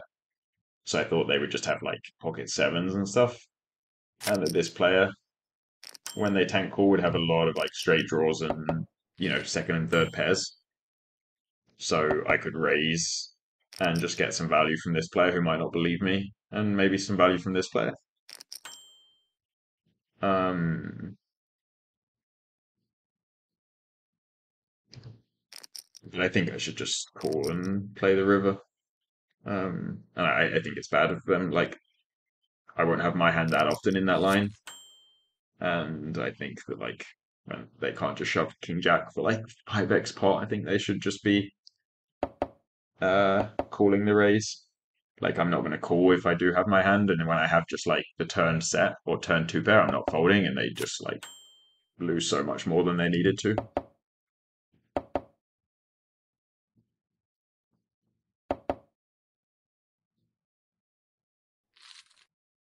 Um, yeah, again, same kind of thing, I guess. Like they should never bet their hand, and they should fold to the check raise. I think my check raise is fine. I should when this player's being this loose, maybe I should just carry on bluffing turn. I just thought that this player would have something good luck because they're playing more kind of less aggressive. So when I have Queen 9, I make it less likely that they have something like 10-9 or Queen 10 or Queen 9, right? So I thought that they would just have a jack a lot. And this player, they're playing a lot of hands, but they can still make hands and have a jack. So I just decided to, and I'm not even sure they would fold the 5-3 to me, to be honest, on the turn. Um,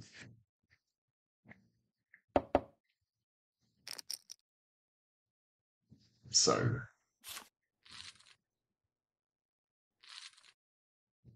yeah, I think it's fine.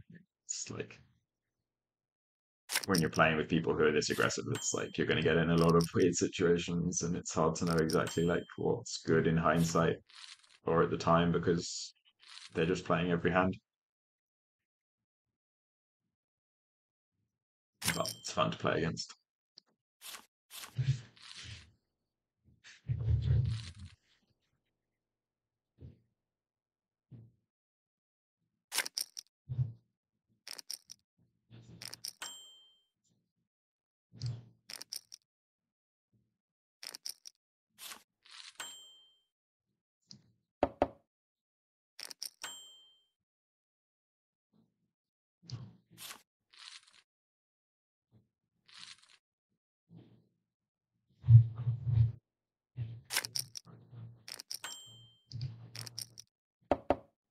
Yeah, I think that's fine. Like if they bet half pot there or even like 2/3, maybe I would have called. But I think when they just like come out betting full pot, it's kind of hard with just ace queen high. Um, and it's quite easy for me to have a good hand there as well. Like I wouldn't always like if I had kings there, I would check a lot just because they're always betting when they're checked to. So I would just check everything on the flop and let them. Like if someone's always betting, you just check everything to them and let them put money in for you, and then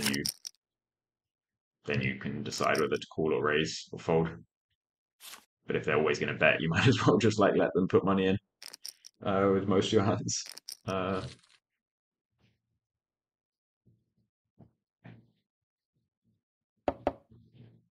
so yeah, I'm not worried about the like when I three bet there and check, I always have ace queen. I'm always folding, and they can bluff me a lot. Like I'm not playing the game that often, and like I would check aces there every time.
I was worried that was going to happen. Okay.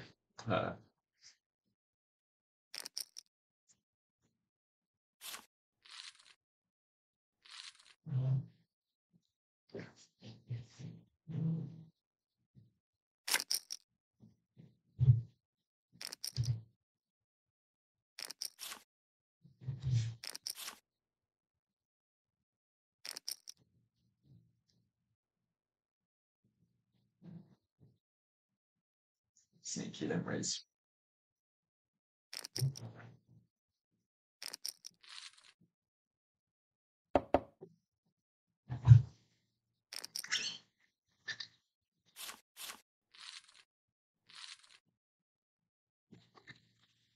Yeah, I mean, I think it's fine. Actually, I think it makes, like, I'd usually just raise a lot, but I think it can make sense to have some limps in games where people are really like putting money in a lot behind you, because that happens a lot. Like, if these two players are being really aggressive, I don't know who this player is, but say they are, then it's like this player can raise a lot. Maybe I will raise. This player calls a lot because they're playing a lot of hands, and then you get to limb raise, and the pot's really big, so you get some like dead money in.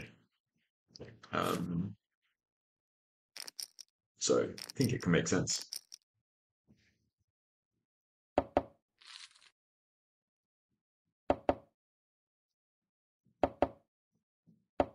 And yeah, I think in like a loose, aggressive game like Ace Jack suited is good enough to do it when you only have 40 straddles.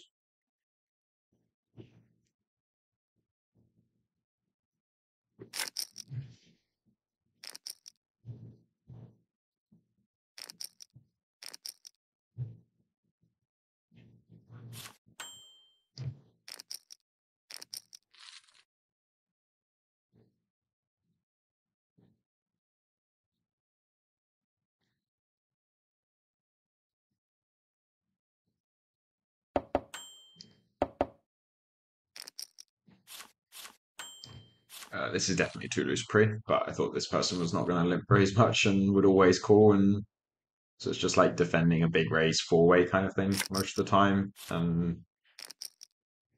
this person's been playing some really big pots. I thought it's kind of nice if, 6-3. I can make some good hands, some sneaky good hands, and get to play a big pot, which is fun. Coming towards the end of the session, so it's like it's a little loose, but it's nice to gamble too. I want to try and get some big pots to end with, Did not work out. Just ended up losing an extra 100 or whatever it was.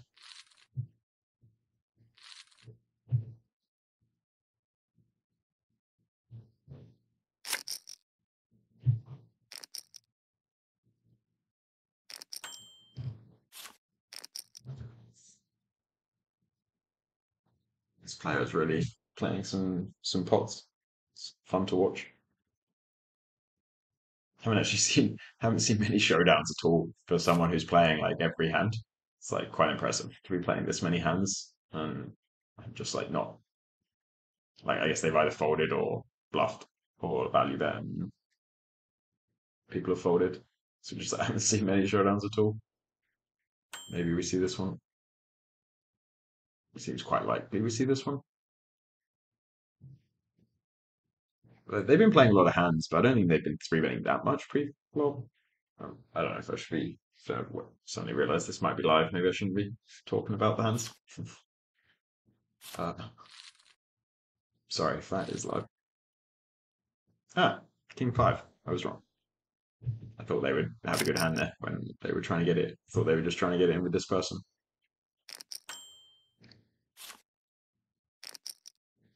If they were. I'm not sure actually. I guess they would not have folded if this person had gone all in. So.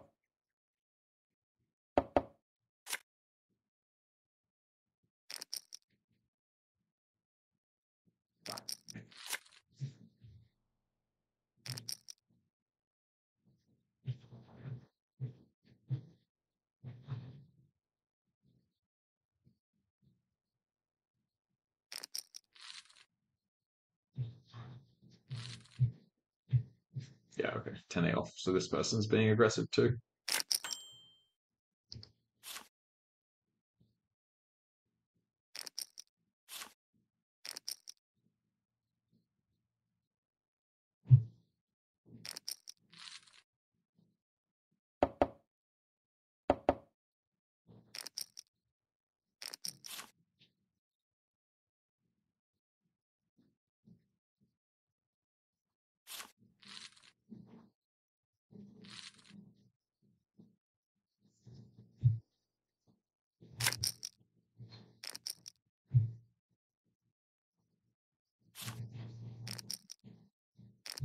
It's a shame. I feel like I got a bunch of good hands when the table was being a bit tighter, and now with this really like loose active table, like been a bit more card dead. This would be the time to have some fun ones.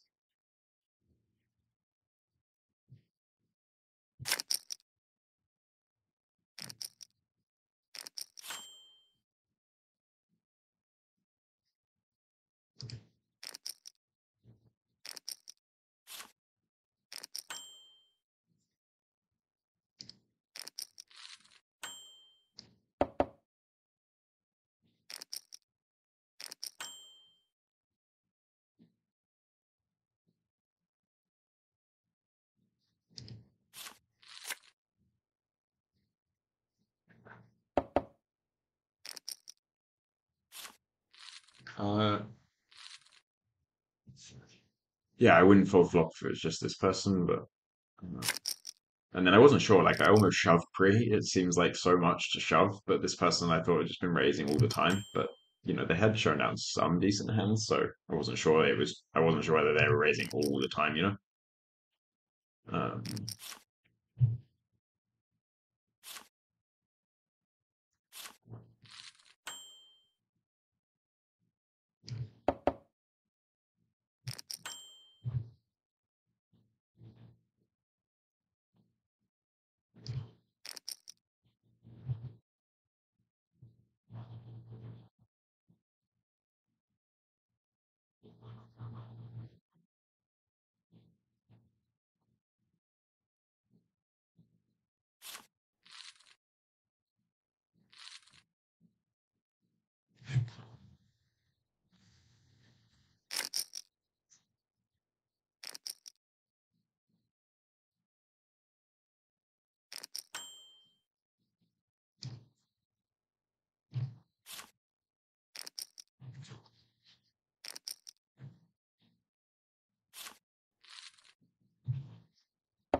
aggressive.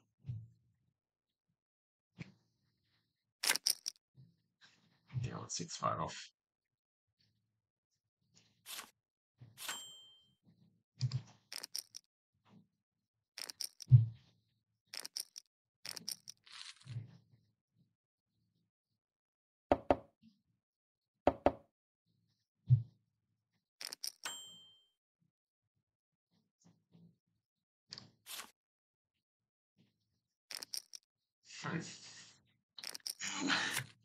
Yeah, it's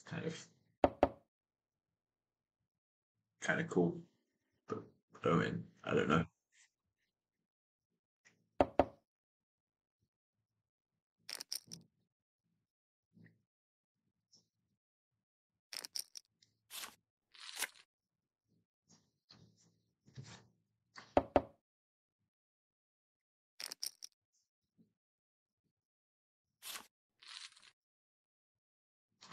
I don't think it was meant to be leads for 10% there, but I kind of like it. It's quite fun. And they got me to fold Queen 8 when they had 8-9, so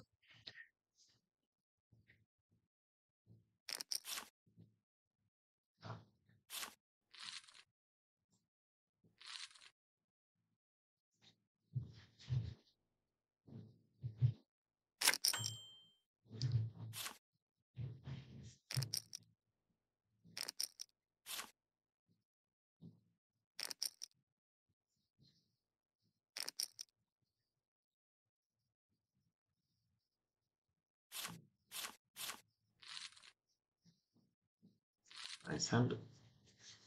Looks very nice. Quite like a hand like that at the moment.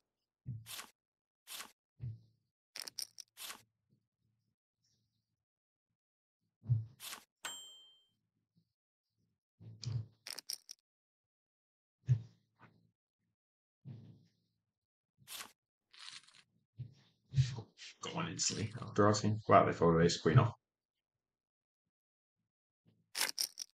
That's, I guess they think I'm tight, but that seems way too tight to just fold ace queen off. Like, I can just have the hand I had for value. Like,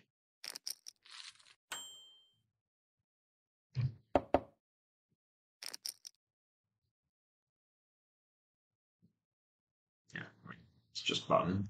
I know it's like 3 blinds, it's a little tighter than a normal game, but like, it's button, that's big blind. I can also just have like jack 9 suited as a bluff, It's like ace queen is very strong. And even if I have jacks, you're flipping. It's very few hands that you do really badly against. I think you just have to call. Well, I mean, you do. I think you do just have to call. And I mean, you don't have to, but I think against most people, it's good to call. Like maybe against some really tight people, you can fold ace queen off.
Gamble time. Good start. No insurance. No 6 or 8. Nope. Nice.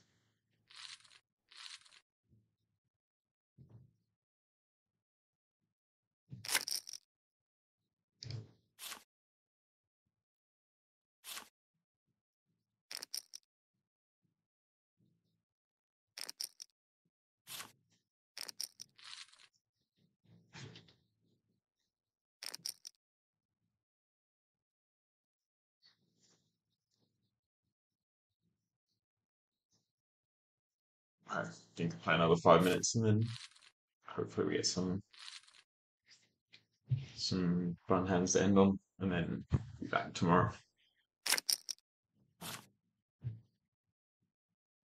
It's been quite a fun end to the session. Like the last hour has been a lot of fun action to watch and to play. Like for me to watch, I mean, just like, you know, even when I'm folding, it's like a lot of fun pots going on.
Kind of like the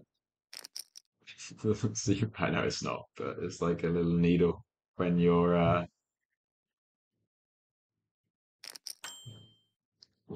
in on the turn and you're drawing dead and it just says insurance is not needed for this turn. It's like quite funny.